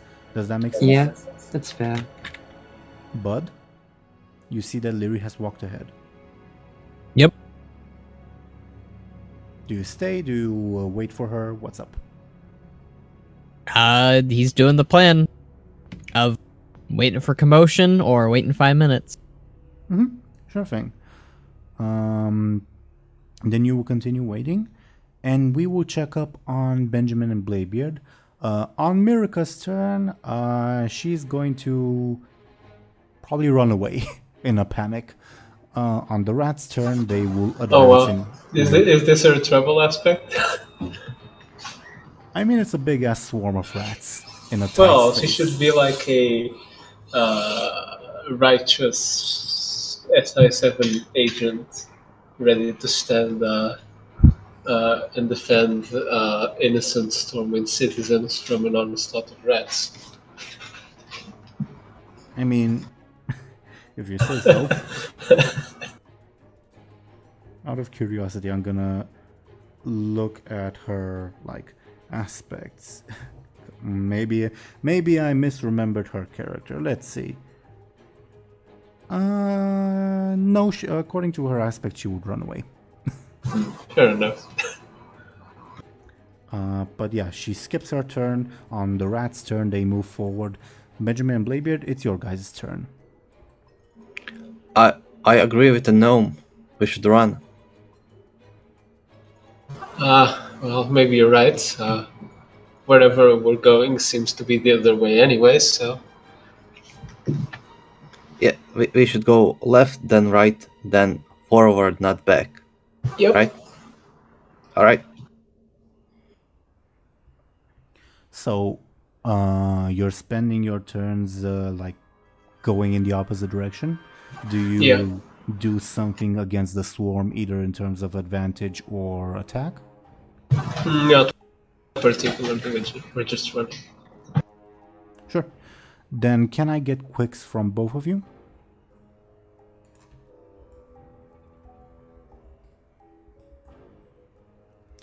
You outpace the swarm. You get the inkling that, like, if you continue outpacing it and you arrive at like a fork in the road, you might be able to like throw them off. Make sense? I think that was your turn, so I guess we should check up on Buhd and Lyri. You guys can go in whichever order you would like. Can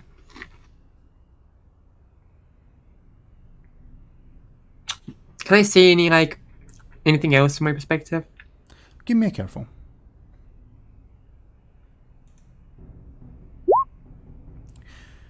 You'll notice that some of the cages are open, some of them are closed. I also forgot to add one thing to the screen. So some of the cages are open, some are closed. Cages being like these little square things on the side. There's also like two ogres sort of standing idly behind the two-headed one I forgot to mention. Oh no. They're sort of idling there. Forgot to mention that. But yeah, some of them are open, some of them are closed. Do let me know if you'd like me to point out which ones are open or closed. Which ones are open and which ones are closed? Okay, then give me a second to type that in. Actually, I'll mark it with the paint tool on Roll20. So this one is open, nobody inside. This one is open with nobody inside. This one is also open with nobody inside. And this one is also open with nobody inside. And inside all the other cages you see ogres idling. Okay.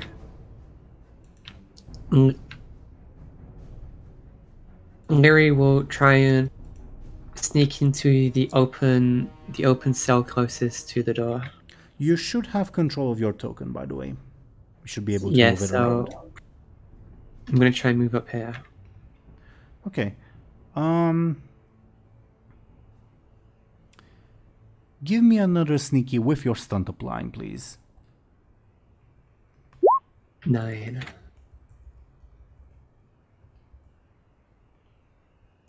You successfully sneak in there. Oh, this is scary.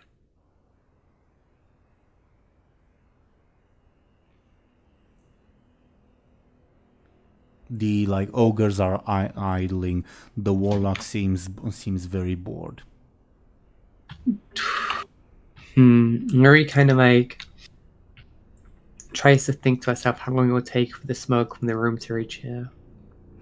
This is kind of like you know that old Walkrend or Machinima when you're in a raid and there's the rogue trying to sneak as close to the boss as possible without aggroing. Yeah. Yeah. You have gotten into that open cell. If you let me think, the cell doesn't look to be like anything special, compared with the other ogre cells. It has a bucket for those kinds of needs and a straw bed, which seems a bit too small for an ogre. Is there any room underneath the straw bed to hide?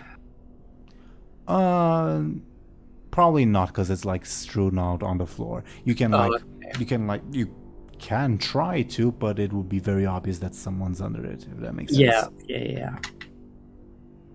There's a bucket. I don't think the Skyrim trick would work here. All right. I mean, the bucket is also full of something.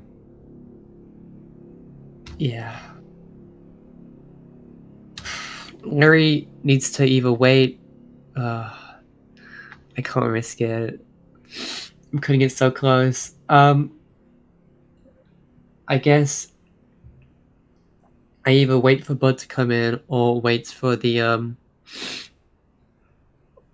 fire to get their attention, which might take a while. Lyri will create an advantage. She'll prepare for the fight, I guess.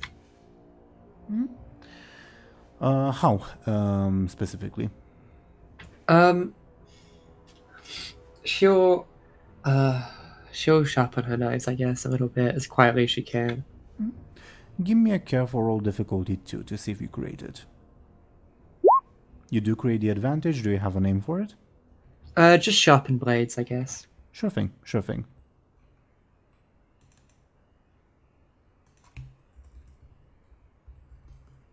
While I type that in, Buhd, it's your turn. Buhd will hum to himself quietly. While he waits for a signal or for commotion still. Sure. So are you above board skipping your turn? Or do you... I guess. I don't really think he's really doing much. Basically. Sure thing, sure thing. Meanwhile, on the Benjamin and Bladebeard front, much more chaotic front, Mirica, as you guys are reaching the sort of junction where you went right instead of left, she will go back the way you guys came.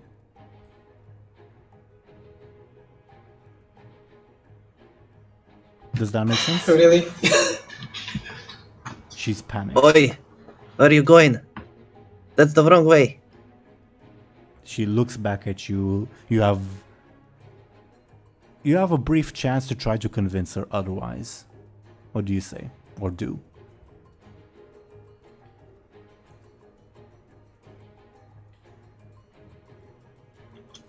You were ordered by the king to help us. Don't run away. Can't you be a little more sympathetic, Bladebeard? Like, I don't know, appealing to her sense of honor or something? Do you know... Didn't I just do that? above board, funnily enough, Bladebeard hit her right in the trouble. Her trouble, it's a Star Wars reference. Good soldiers follow orders. So... Okay. So she sighs and will rejoin your group. The rats will close in. Bladebeard and Benjamin, it's your guys' turn. Well, I guess we keep running towards, where we were going. Sure. Give me quicks, both of you, please. Oh, that's not great. Ouch. Then you start lagging behind, Benjamin. The rats will catch up to you soon. Oh no. But perhaps like slightly worse off, it will be more difficult to throw them off your scent right now. Okay. Are you with your turns, like your main actions, are you taking any hostile actions against the swarm, be it attacking or creating an advantage? Nope, just running. Yeah, same. Very well. I guess we didn't learn from the last fight. Let's try to run. Sure. Buhd and Lyri, your guys' turns. I will say Buhd and Lyri at the end of this turn that you guys have will, like 5 minutes will have passed, meaning like Buhd, you were ordered like wait here 5 minutes. Those 5 minutes will have passed. Make sense? Yeah. So what do you guys do on your turns? Buhd glances over at the door to listen in on anything. Probably doesn't hear anything, so he... Give me a careful. Okay.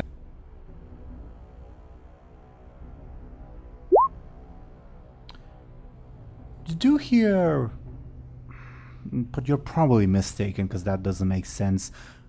The sound of like a fire, but it's probably like a torch or something. Okay.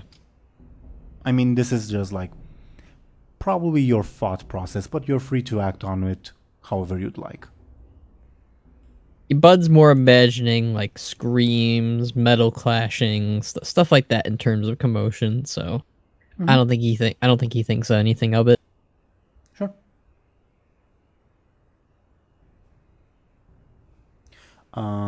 It's still your guys' turns.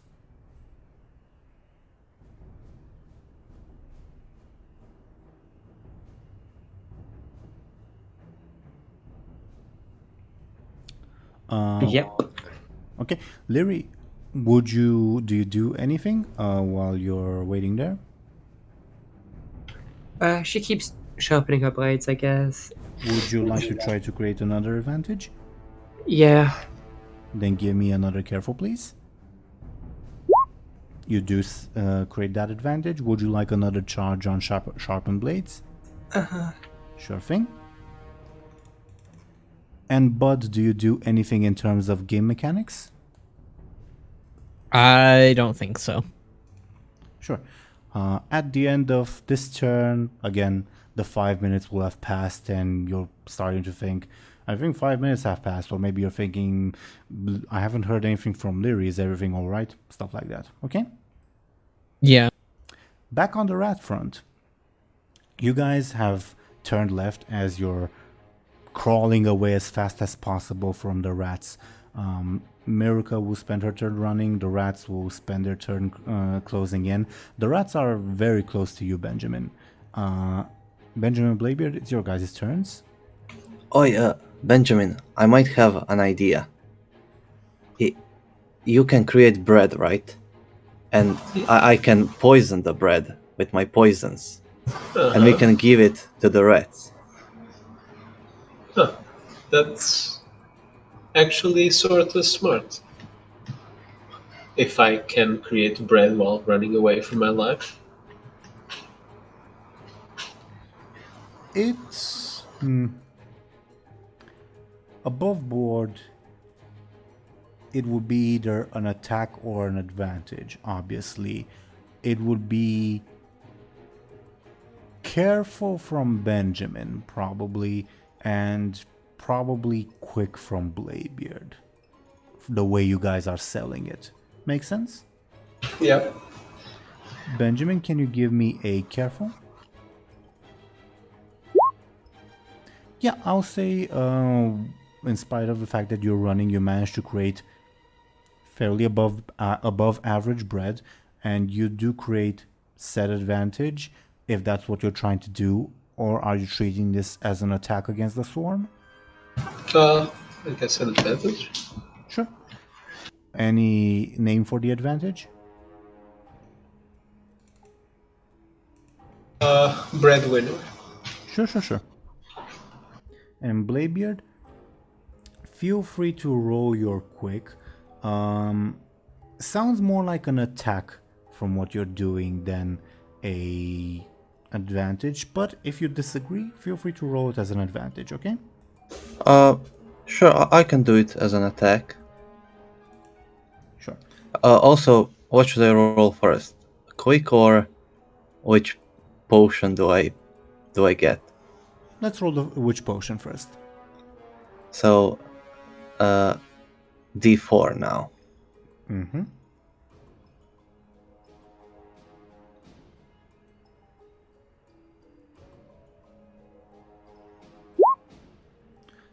Give me a second. I believe that's the most basic one. The run-of-the-mill shit? Yeah, the Old Mary. Okay. Sure. Then give me a quick, please. As an attack. Oh, that's bad. I'll. Can I use Benjamin Thompshire? Can I use your bread to reroll? Yep. Sure. Then please reroll.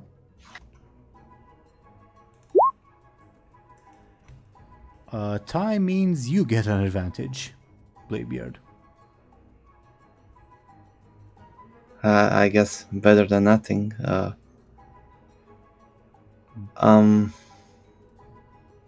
What should it be? I guess secrets. Sure. at your advantage. And also All right. You wrote secrets. I meant like sick rats. As in, sick rat. Okay. it's fine. It's fine. Okay, I'll type it in. My bad, I my just bad, think my bad. it's funny. It's funny. It's cool. It's my bad. I fixed the mistake. Well, Okay. I thought you said earlier that the secret was going to be the advantage would be called better than nothing, which I thought was funny. Okay. What happens in terms of narrative is you create the bread, place it, and Bladebeard quickly dabs it in poison. And as you continue going past, you will see that the swarm stops to, well, part of the swarm stops to eat the bread. And most of those rats die, but there's just so many of them that it keeps coming. And I will need a quick roll from both of you versus the swarms quick.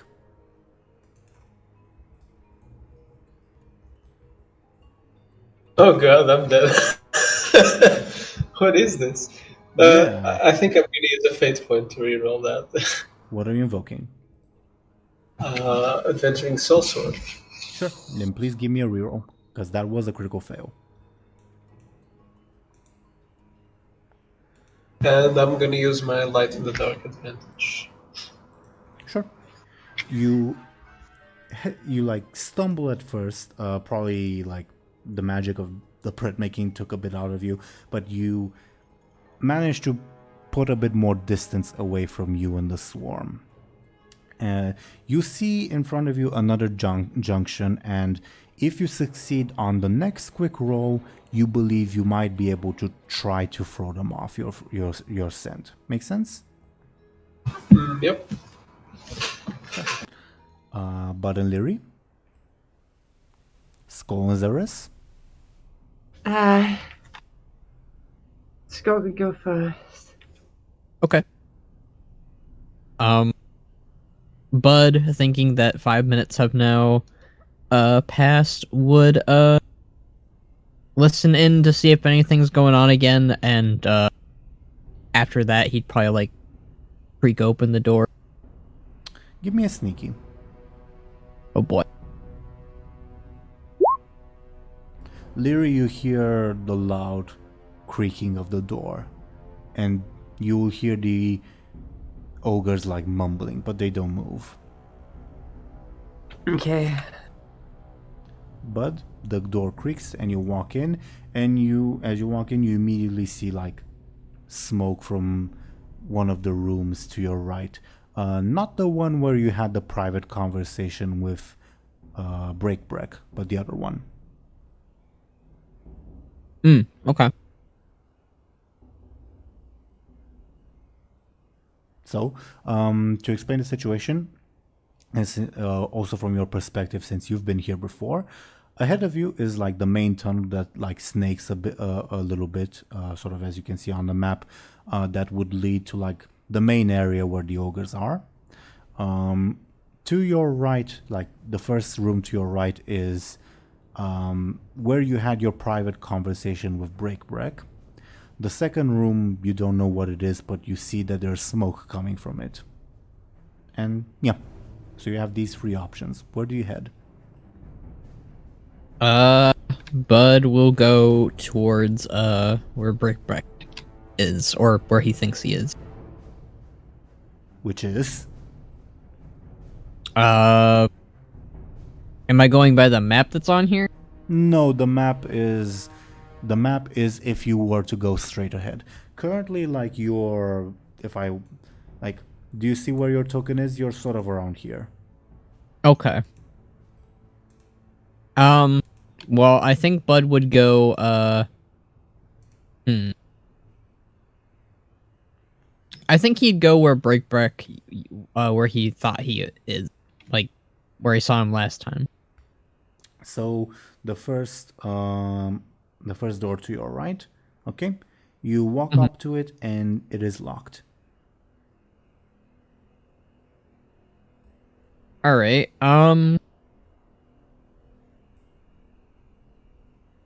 or his other options? So, from the point where you entered the the compound. You could have gone forward, which would lead you to this main map, where it's the place where the ogre cells were, a place very familiar to you. There are also two places you could go to your right. The first one being where you had your private conversation with Break, and the second one, you don't know where it is, but you see that smoke's coming from it. I'm gonna have Bud go in the smoke to see what's up with that. Yeah, you walk in and you see again what same thing that Lyri saw. What looks to be like a sort of office room, only that the table and like the chair that are made of wood are now on fire. Bud slowly closes that because he doesn't really see anything that's like he assumed someone might have been in there and they're on fire or something, but no. So he will go finally, I guess, north where the ogres and Brick actually are. You have control of your token.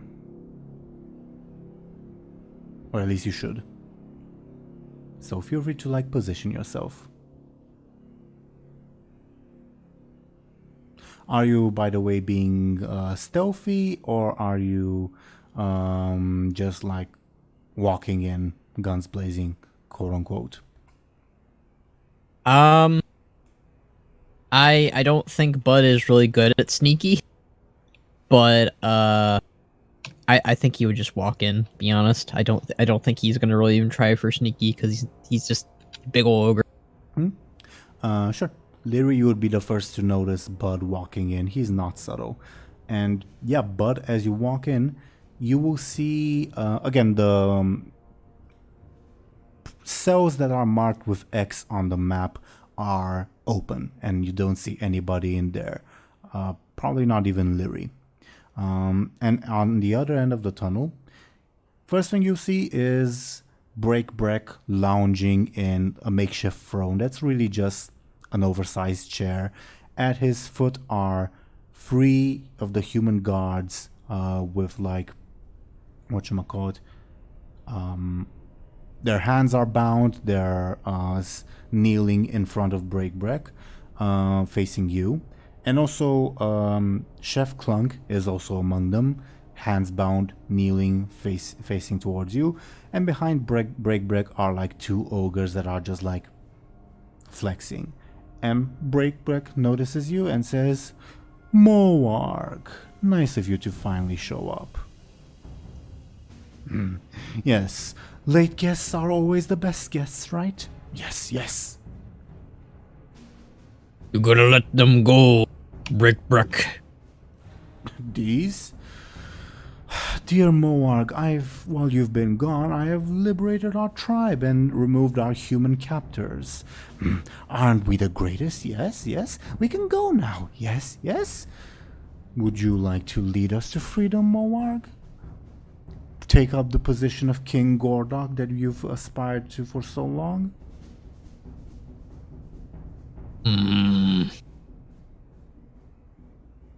Why you just sit here then?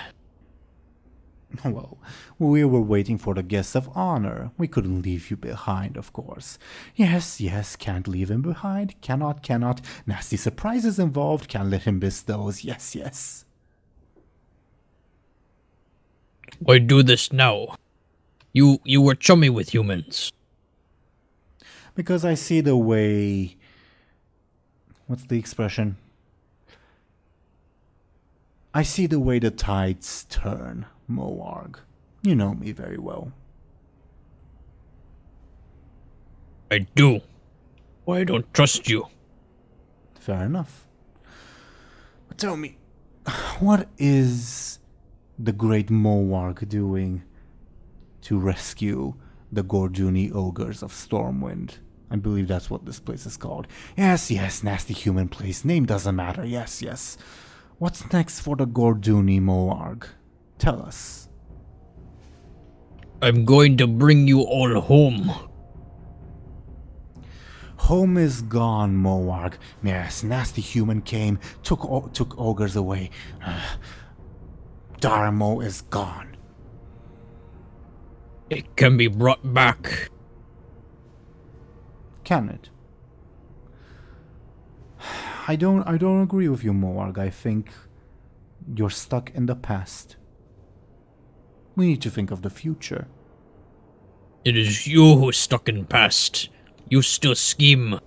You still kill. You still bad. Well, I am who I will always be. Yes, and Moarg will always be Moarg, I suppose, yes? Well, no, you have changed a little bit, Moarg, as I mentioned. And again, not entirely for the better.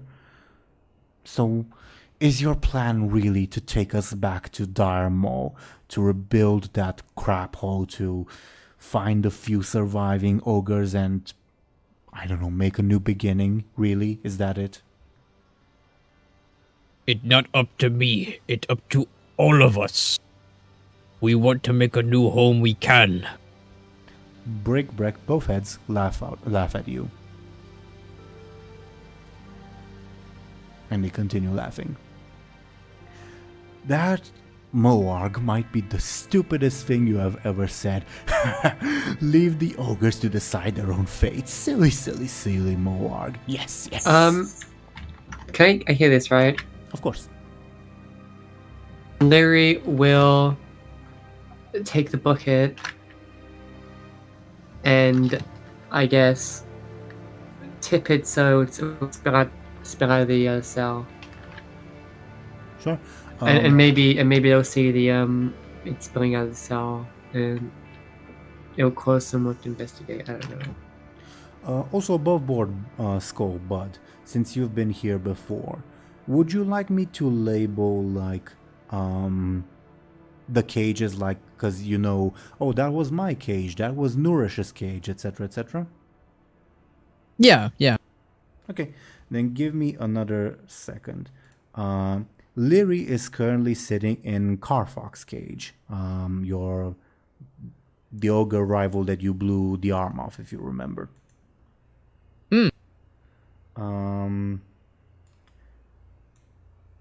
This, give me a second. This is Nourish, if you remember, and this is his cage. If you were to look, he is currently in his cage, watching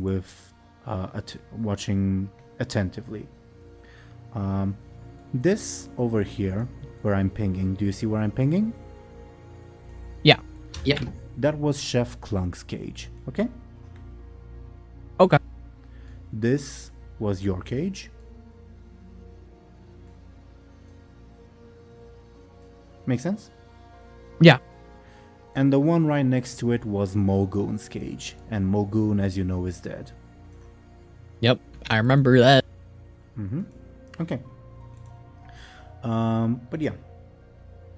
Give me, I suppose, a careful to see if you notice Lyri tipping over the bucket of crap and other stuff. You don't. With that roll. Okay. So, what's your response to Break laughing in your face? Oh, the ogres deciding their own fates. That's hilarious. Buhd glares. The ogres behind Break also start laughing, but you can tell that they're laughing just because the boss is laughing. I learn a lot in my long journeys. I may not be who I used to be, but I know what is right. And finish your sentence, my bad. And you are wrong. We deserve to be free. Might makes right, dear Moarg. So I guess let's see who is right or wrong after all. But I think a little bit of deja vu is in order. Funny human word. Nasty.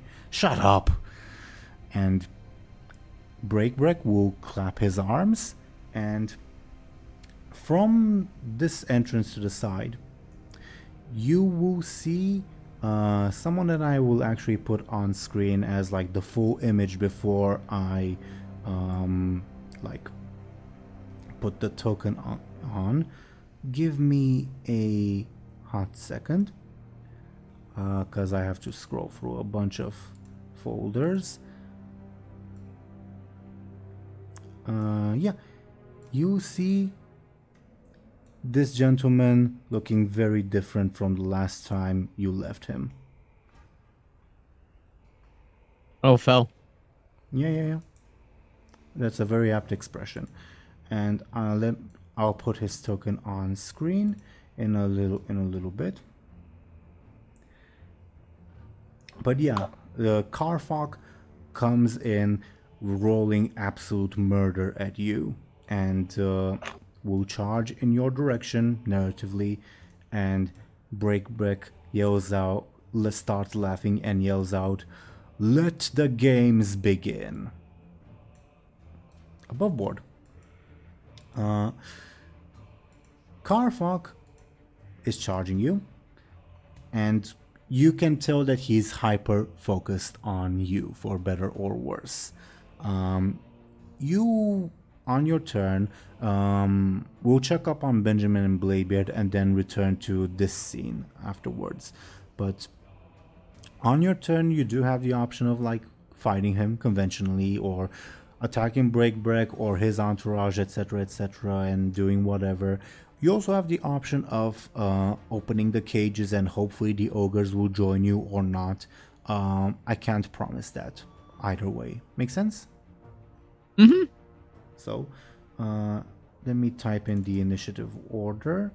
Well, actually, Buhd and Lyri, it's still your turns at the moment while I type in the initiative. So please let me know what you do action-wise, okay? Yep. I think Buhd would check the stunts, or not stunts, the Aspects. the aspects of his new, or rather old, enemy. Yeah. Give me a careful roll. Are you referring to Karfok, correct? I'd say Buhd used to be.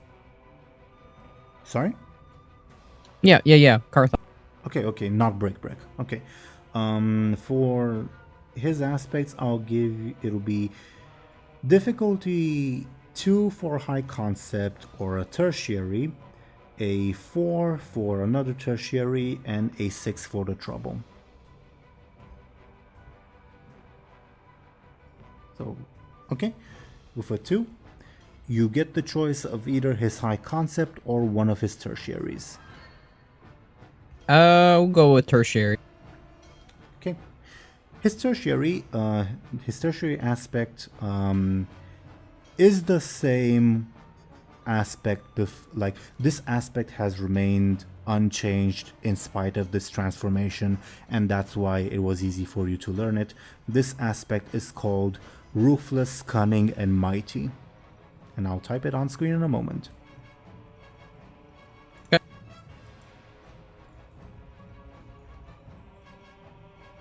But meanwhile, while I do that, that was your turn, Buhd. What does Lyri do while this is happening? How big is this hallway?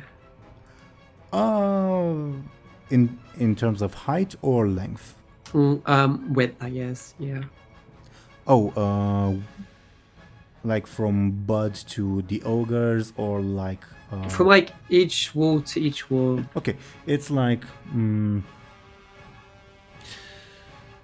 Is there enough 10 space 10 for me to try and slip by during the commotion into one of the other 3 cells? Yes, I'd say it's like 10 meters in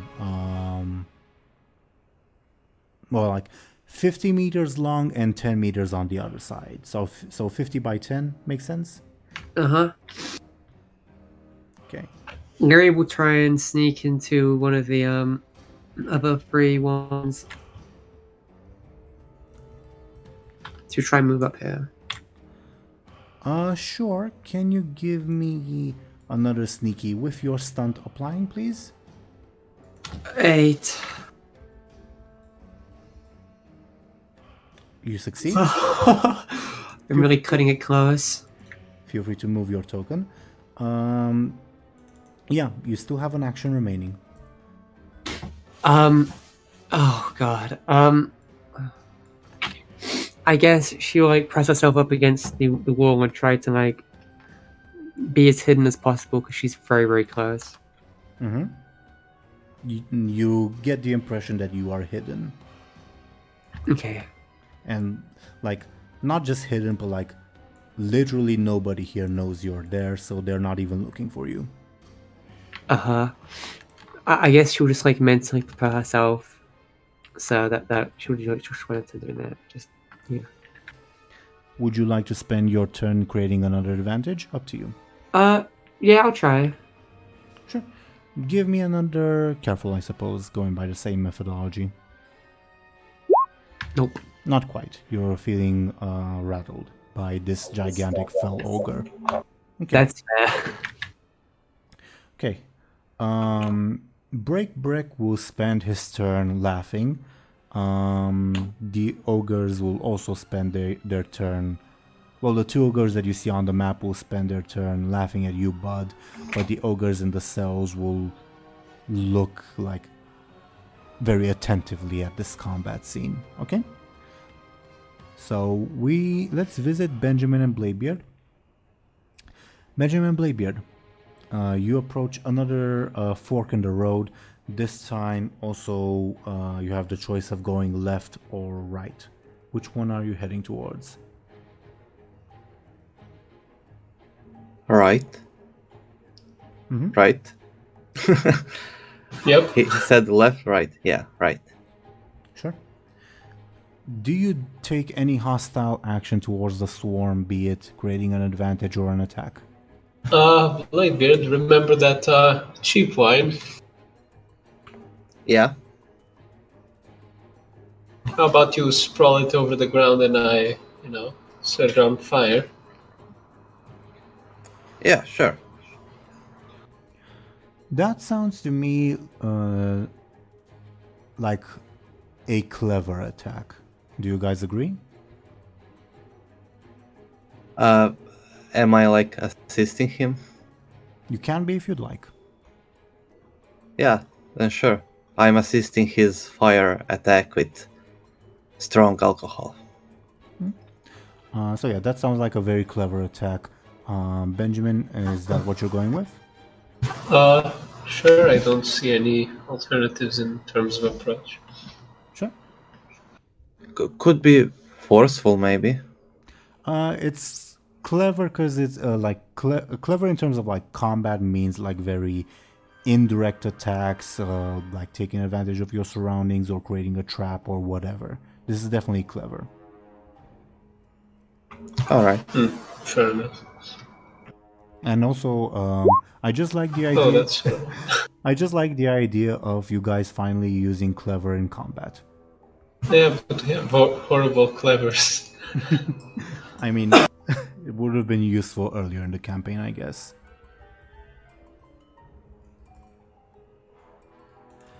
Okay, so, like, what you are trying to do does happen. Like, you spill the alcohol, you light it on fire, and you do that, and you definitely kill several rats, but there's just so many of them that it doesn't matter if you kill 1 or 2, if that makes sense. And also, like, maybe you're being a bit clumsy and you don't create as big of a fire as you'd like. Okay? Though I will say for the deep run maintenance mechanics later, it will definitely be a nightmare to clean up. Well, they should have taken care of this rat problem ages ago, so it's on them. Funnily enough, the rat problem of the Deep Run Trem was also even mentioned in like the Beyond the Dark Portal novel. Oh wow, that's totally not related to it. But yeah, Because of the big difference in the roll, the rats also gain an advantage. Now, can I get another 2 more quicks from the both of you to see how if you outpace the swarm?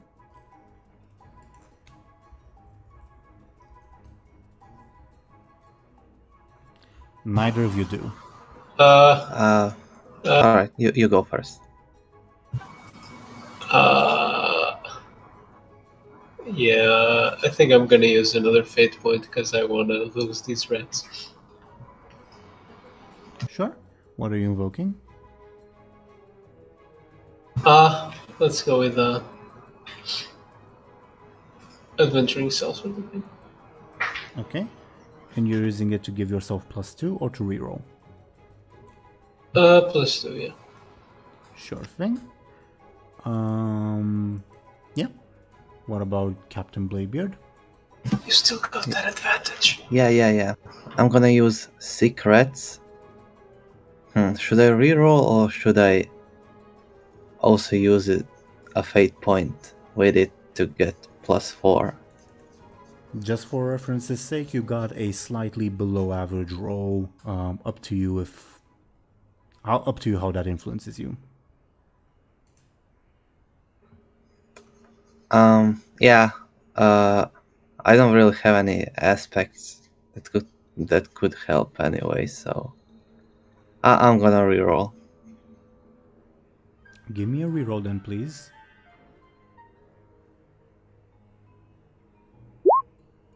Better, but not enough. Yeah. Wait. What are your aspects? Pirate captain with no ship or crew, professional kleptomaniac.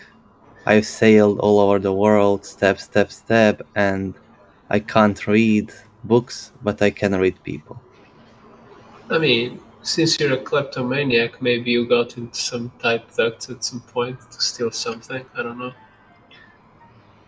Yeah, I guess. He was... Or for the pirate captain, maybe you had a rat problem in your ship at some point. Ah, yeah. Sailors do have problems with rats, I guess. Let's go with professional kleptomaniac. I've been in, like Thompshire said, maybe in some crawling through some tight spaces before. Makes sense to me. You're using it to give yourself +2? Yeah. Okay. So both of you, though you stumble, manage to outpace the swarm. And as I mentioned, since you've reached a fork in the road, you now have a chance to potentially guide the swarm in a different direction. What do you do for that to happen? I'm gonna try to create another bread and just throw it the other way. Sure. Sounds quick to me, because you're being quick at the moment.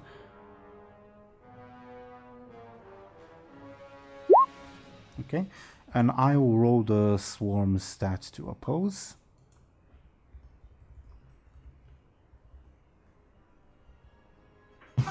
God, so close. Do I want to use my last fate point? Above board, if you fail, they will continue following you. If you succeed, if you succeed, my bad, they will go off in a different direction. Okay. What do you think, Bladebeard? Use your last fate point if you can. Okay. I'm gonna get compelled to shit later, but okay. Yeah. What are you invoking?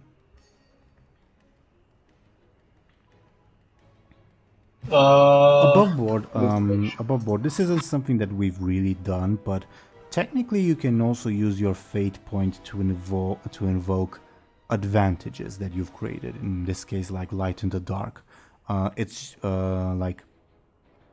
It's just that you have to spend the fate point because you don't have the free invoke on it anymore. Make sense? I feel that information would have been useful in some fights. Okay, my bad.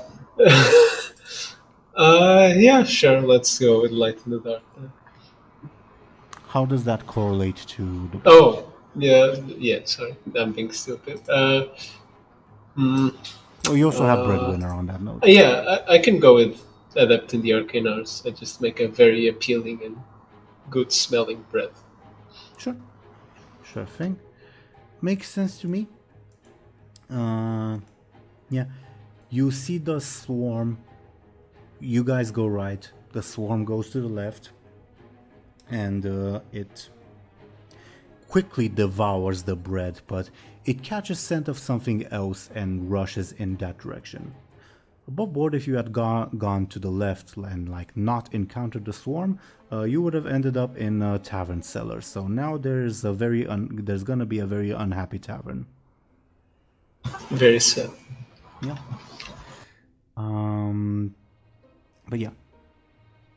You continue. You now have shaken off the swarm. Do you continue walking? Do you take a breather? What do you guys do? Yeah, I guess we take a moment to take a breath because this was very intense.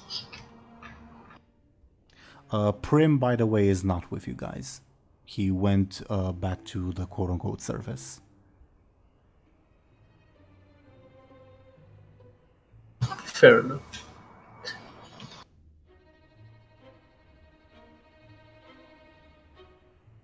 Okay.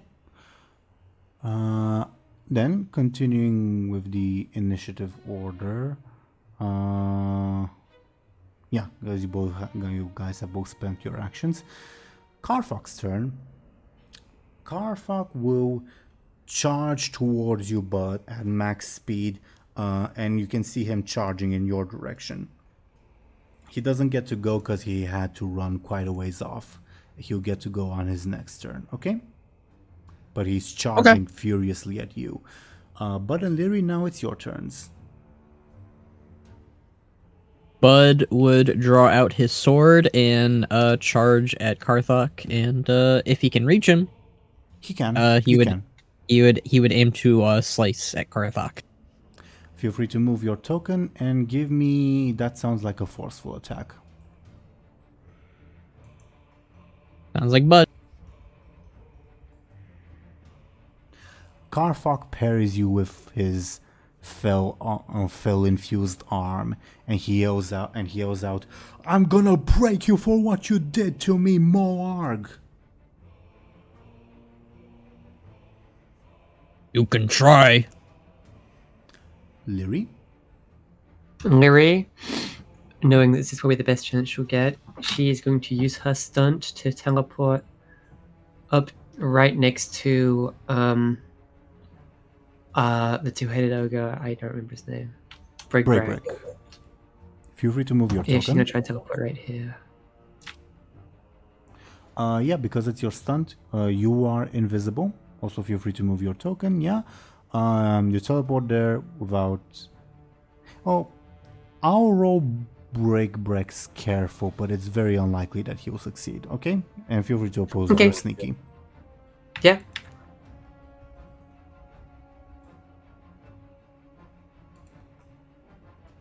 So please roll your sneaky when you can. Okay, my stunt applies, right? Your stunt applies and also give you a +2 because he's not expecting this. Okay. So with the +2 and with the stunt, yeah, you go unnoticed. Okay. Now, He is more or less lounging in the chair, laughing at this display. It almost feels like gladiatorial combat, and you've just like teleported to the Emperor's Lounge, to sort of stretch that metaphor. And yeah, he has 4 prisoners in front of him, 3 human and Chef Clunk, and 2 ogres behind him laughing heartily. this is probably his best chance. Alright. Larry remembers the words of the gnome. She'll take out her Hearthstone. And she's going to think about her heart's desires and grab on to this Break guy. Have you ever used the Hearthstone before? Nope. But she's just gonna believe in what the gnome said. Think about Okay, My heart desires. because unfortunately the gnome didn't give you all the details on how it's used. Oh no. Because above board, like, as you know in game, it's had like a 10-second process. But since Lyri doesn't know that, I sort of imagine her like grabbing break right away before the 10-second process is done. Yeah. Yeah. So break feels something grabbing him. You're still invisible for the moment, but he reacts in shock, and you get the impression that on his turn he will attack whatever grabbed him, like almost on instinct. Okay, but you don't teleport him yet. You'll need to like hold on to him and then spend 10 seconds, aka 2 rounds of combat, to hold him there while you teleport. Yeah. Okay. Anything else you do on your turn?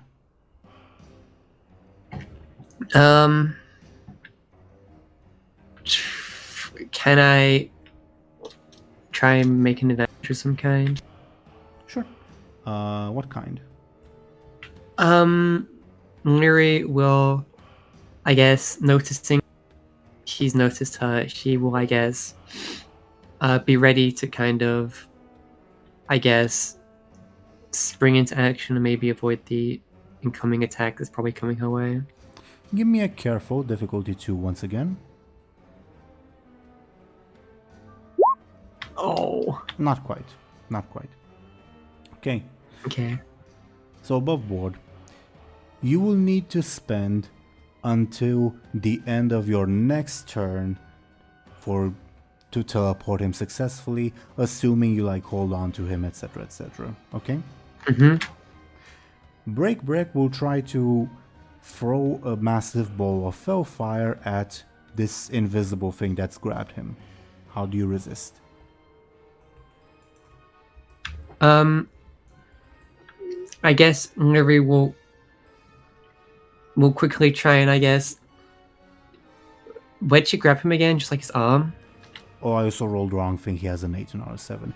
Up to you what you've grabbed. His arm or his loincloth would be in reach, I guess. I guess his arm. I Lyri thought you'd go for the loincloth like usual.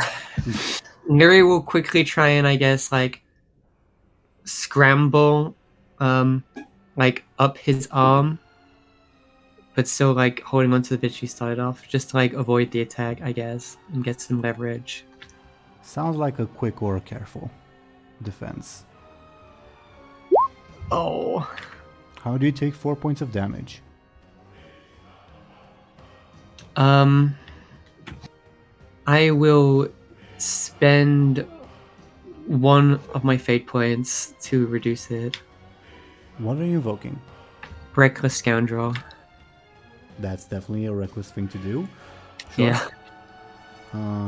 But I have So two. what did that make that to it? I make it a 2. Well, I will spend one of my fate points to get it to 4. To get it to be a 4? He really does not want you near him. That's fair on his part, honestly. That's fair on his part.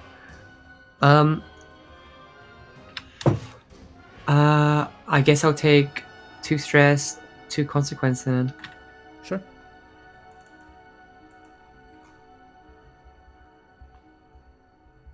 You are blasted by fellfire again. Okay. Okay. The ogre's turns. The two of them will try to beat you up, assuming that they can get to you. They're almost like blindly trying to attack. How do you defend yourself? I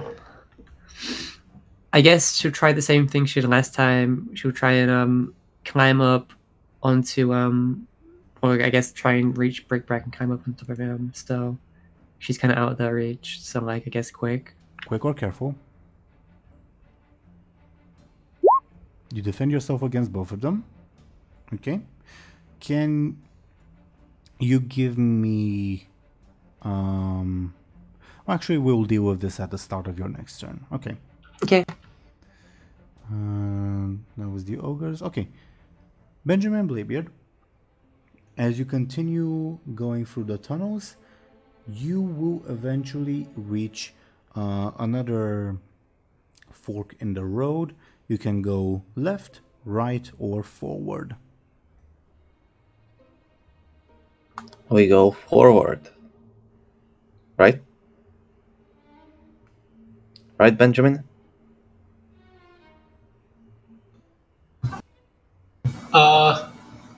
Yeah, I think so. So you go forward, correct? Yeah. Okay.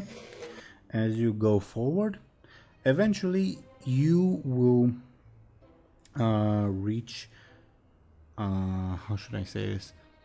Like, you reach a point where like the tunnel stops, and as you look down, you will see that there's a vent opening up into like a tunnel, like carved out of the bedrock, if that makes sense. You've been through like a metal walkway, and as you drop down, you will find yourselves in the tunnel that will lead to Buhd's ogre place.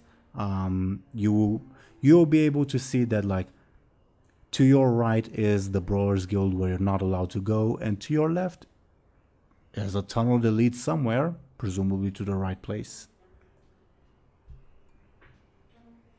Congratulations, you have successfully gotten through the back door, if that makes sense. Well, ladies first, I guess, and I jump down. Miracle will also jump. Alright, I'll jump as well. Again, you guys are forbidden to head to the Brawlers section, Brawlers Guild, because of game mechanics, so your options are to go further into the tunnel or back outside. Well, I guess we go into the ogre place. Should we have some sort of a plan? I think that it would be smart if you use your magic to turn into Cleopatra or the other woman, Whitley. I think that's not a very good idea. Well, I think that the ogres are like under their spell or something. The yellow one was like obeying all her orders.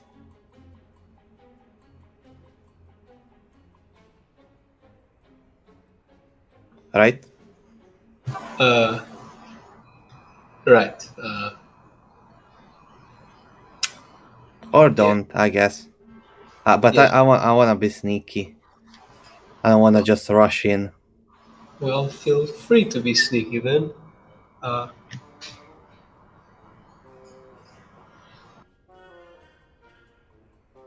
Well, how's this then? Since you're the sneaky type, you peek in and see what's going on, and then, based on that, we can formulate a better plan.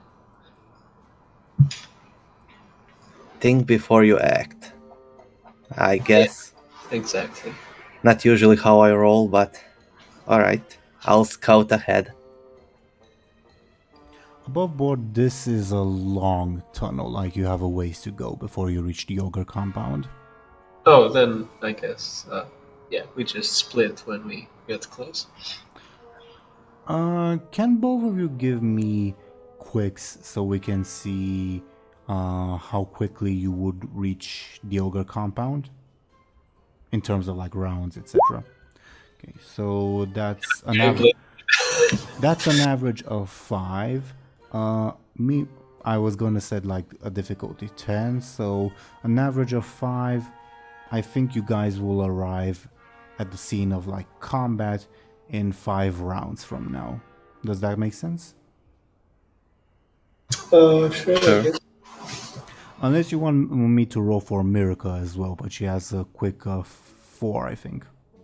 Yeah, probably not the best idea. Okay. So in 5 rounds you will reach the combat, and I'll type the number on screen. Okay. Carfox's turn. He'll try to smash your face in, Buhd. How do you defend yourself? Buhd will use his cannon as a handy dandy shield, or at least try to. Give me a forceful, please. Tie means Carfog gets an advantage, unless you want to spend fate points. You know what? Why not? I'll spend 1 fate point, Up and to I you. will invoke heavy weapons expert. Sure. You invoke it to deny him his advantage. Okay. Buhd and Lyri. Lyri. First off, can I get a careful check difficulty 4 from you to see if you like manage to keep concentrating on the idea of home while all this crazy shit is happening? Sure. You don't. You have to like restart the quote-unquote countdown if that's your still your plan. Okay. Okay. Buhd and Lyri, it's your turns. And I think above board we'll end the session after this round is over. How's that for everyone? Okay. That sounds good. Okay. It's a start. Yeah. I didn't get to use my birthday stuff. Did I get to keep that for? Yeah. You definitely do. Oh, good. You definitely do. Good. I got worried that I had to use it on my birthday round No. or birthday. Okay, good. Okay, speaking of which, Lyri will pull out her gun and she will fire it, trying to disorient the people who are beating her up. You're using your stunt? Yep. Okay. You do so. You successfully disorient them. Now, she's gonna try again. Okay. And hopefully they just forget. I don't know. Okay. Still a bad-ish attempt. Then we will check up on if you succeed at the end of your next turn. Okay. Okay. Break.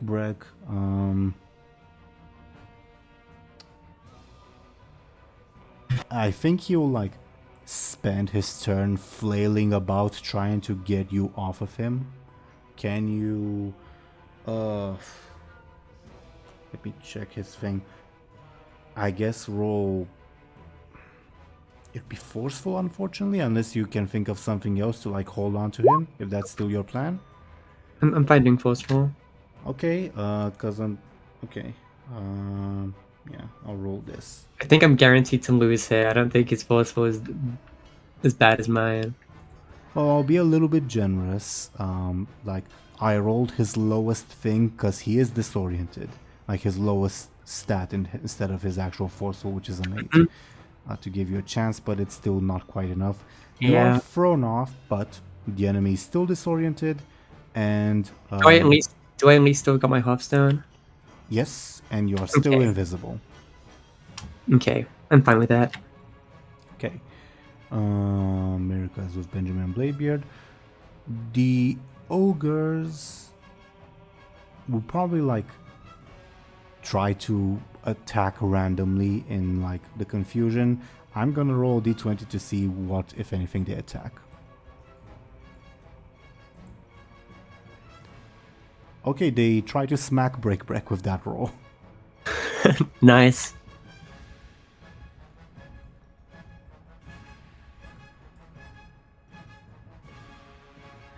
Break takes 1 point of damage from the second ogre. You witness this, Lyri, as they like try to swarm him and they like smack him in the back with their clubs, and Break says, "What are you doing, you idiots? Ow! Sorry, boss. Sorry. We'll throw you to the pyres next time, you idiots. Find that one, whatever that was." Okay. That was the ogre's turn. And yeah, I guess we'll end it there, end the session there, unless there are any objections. Nope. No, I'm good. Okay. So, what did you all think of today's session? Slow burn, but I think it's gonna be exciting for the next one.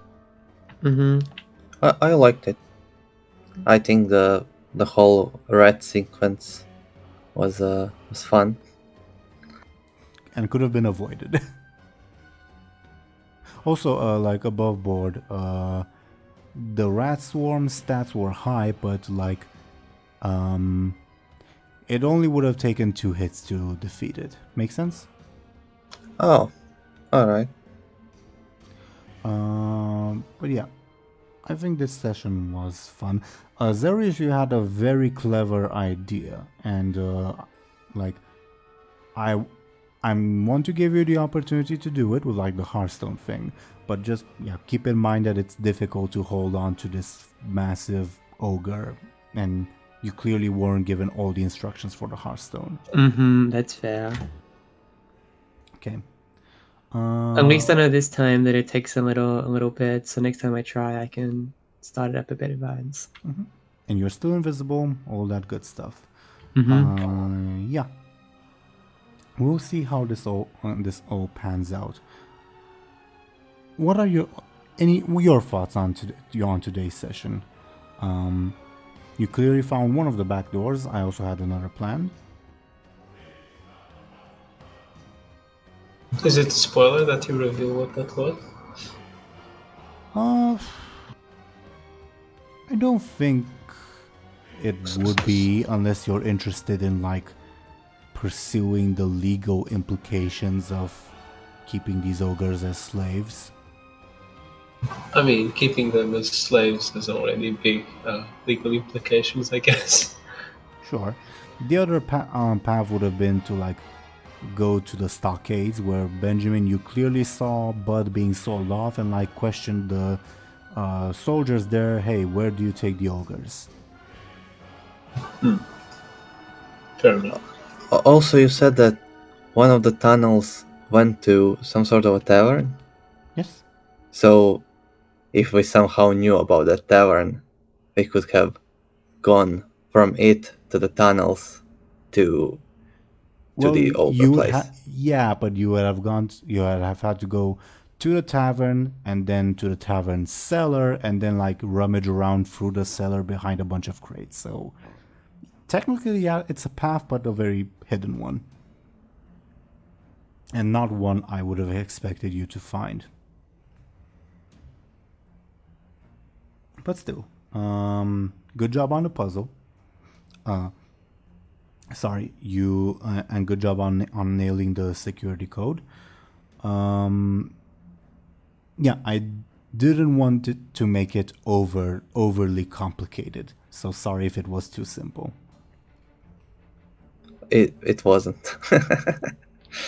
Yeah, like, I think the trend in like most tabletop RPGs I've taken part in is like everyone is like the dumbest person ever when it comes to puzzles, and it's always like a headache.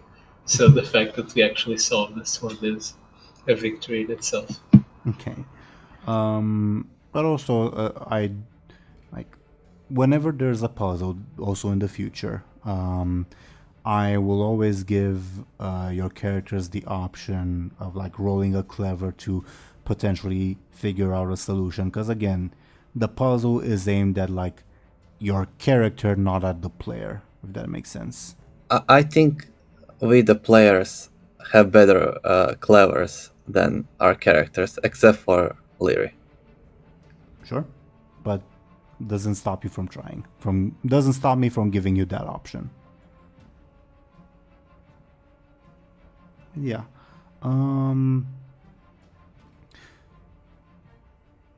Well, any other thoughts on this episode, on the boss fight so far? I haven't revealed the mechanics of it yet. I guess we'll see it next time. But yeah, your thoughts? I just hope he doesn't use an orb to summon more ogres. But I just want to say that the Kartok, was it? The fell ogre? Yep. He's basically the Black Hand from the film, from the movie. More or less. With the fell hand. More or less. Like, you guys remember... Well, Skoll, you know Karthok's backstory because you more or less designed him, but you remember that, like, early on in this like little prison arc, you encountered him and you fought him and you blew his arm off with your cannon. This is what Break did to fix him, quote unquote. Yeah, I was not expecting to see him again, and I wasn't expecting him for the fight, but hey, it's I like it. I mean, he wasn't dead, so I assumed that they were like, oh, he lost an arm. Well, he's useless now. That's what I thought they were going to do with him, but no, you went the Black Hand route. Yeah. I guess the cyborg could have been a rat too. I guess. We'll see how this goes. But any other thoughts before we go into our usual shoutouts? I don't think so. It's good to play again I agree. after 2 weeks. Yeah, it's Yeah, good to be I back. missed it. It's been a minute. It has, and I agree. Even though for the viewers it's only been like 2 weeks, for us it's been 3, I think, maybe more. I'm not Yeah, I sure. think it's been 3. Yeah. So it's been a while. But yeah. Shall we go into our shoutouts? Mm-hmm. Okay. Dear viewers, thank you once again for watching and listening to us. I'll ask these lovely people to talk about themselves, and I rolled some dice. Would you guys want me to go in the order of the dice or the reverse order of the dice? I leave it up to you. Yeah, we might just go with the reverse one, just to... Do the first half reverse, second half in order. So first half out of order, second half in order. Yeah. Okay. So just switch to people. I guess. Yes. Bit of a twister. Okay. So me. Sorry, I need to. Yeah. Okay. So the first person is the actual owner of the channel you guys are watching this on, Skoll. Can you please talk about yourself and what you're doing as I figure out who goes next after you? Yeah, I can do that. Hi, you guys know me. Let's go Shorties. A few days ago, it's gonna be like a week or so, for you guys, but, on June 9th, I turned 25. Not really eventful, but that's, I actually plan on celebrating it tomorrow on Sunday, on June 12th. So that'll be fun. And I'm currently working on a machinima, and I'm also working on a Garrosh video to talk about how he was. There were plenty of warning signs about Garrosh, because there's a lot of people in the community who are like, why did Garrosh become a villain out of nowhere? So I kind of wanted to disprove that, basically. Mhm. So yeah. And happy birthday once again, Skoll. Again, for the viewers, this is unfortunately far in the future from his birthday, but do wish him a happy birthday because he is awesome. So, thank you very much, Skoll. Thank you. Next, according to this weird order, would be Zelris. Can you please talk about yourself and what you're doing? Yeah, my name is Zorus. I am a person who makes WoW machinima and WoW things and WoW memes. And you can check me out on Twitter and YouTube. And yeah, that's it. Bye. Thank you very much, Zorus. And next, according to going back in the initial order would and all that, would be DoomGoblin. Can you please go ahead and talk about yourself and what you're doing? Yeah, hello, it's me, DoomGoblin. I draw stuff. And yeah, you can check out my Twitter and other sites that I basically use just as galleries of all my art. But on Twitter, I also, I don't know, I basically just post art as well. So yeah, that's me. do check DoomGoblin out. His art is awesome. You can find again all our links in the description, including the links to all the places where he posts art other than Twitter. So thank you very much, DoomGoblin. And then we would have Sir Thompshire. Can you please go ahead and talk about yourself and what you're doing? Sure. You can find me on Twitter and YouTube as Sir Thompshire, and I have been making renders for the past a long time. But I'll be getting back to machinima hopefully very soon. Yes, hopeful in caps. Yeah, that's it. You forgot the TM, so we can't believe you on that. So, but sure, do check Thompshire out. He does amazing work. Thank you very much. And I was your Dungeon Master, Game Master Teeironor. I do this series, and I do another series in a homebrew universe that's a lot of fun on my channel, titled Legacy of the Rimland, that I would recommend you all check out. And yeah, other than that, thank you once again, dear viewers, for watching and listening to us. We will be back next week on Sir Thompshire's channel, and we will see you there. Goodbye, everybody. Bye. Bye bye. See you.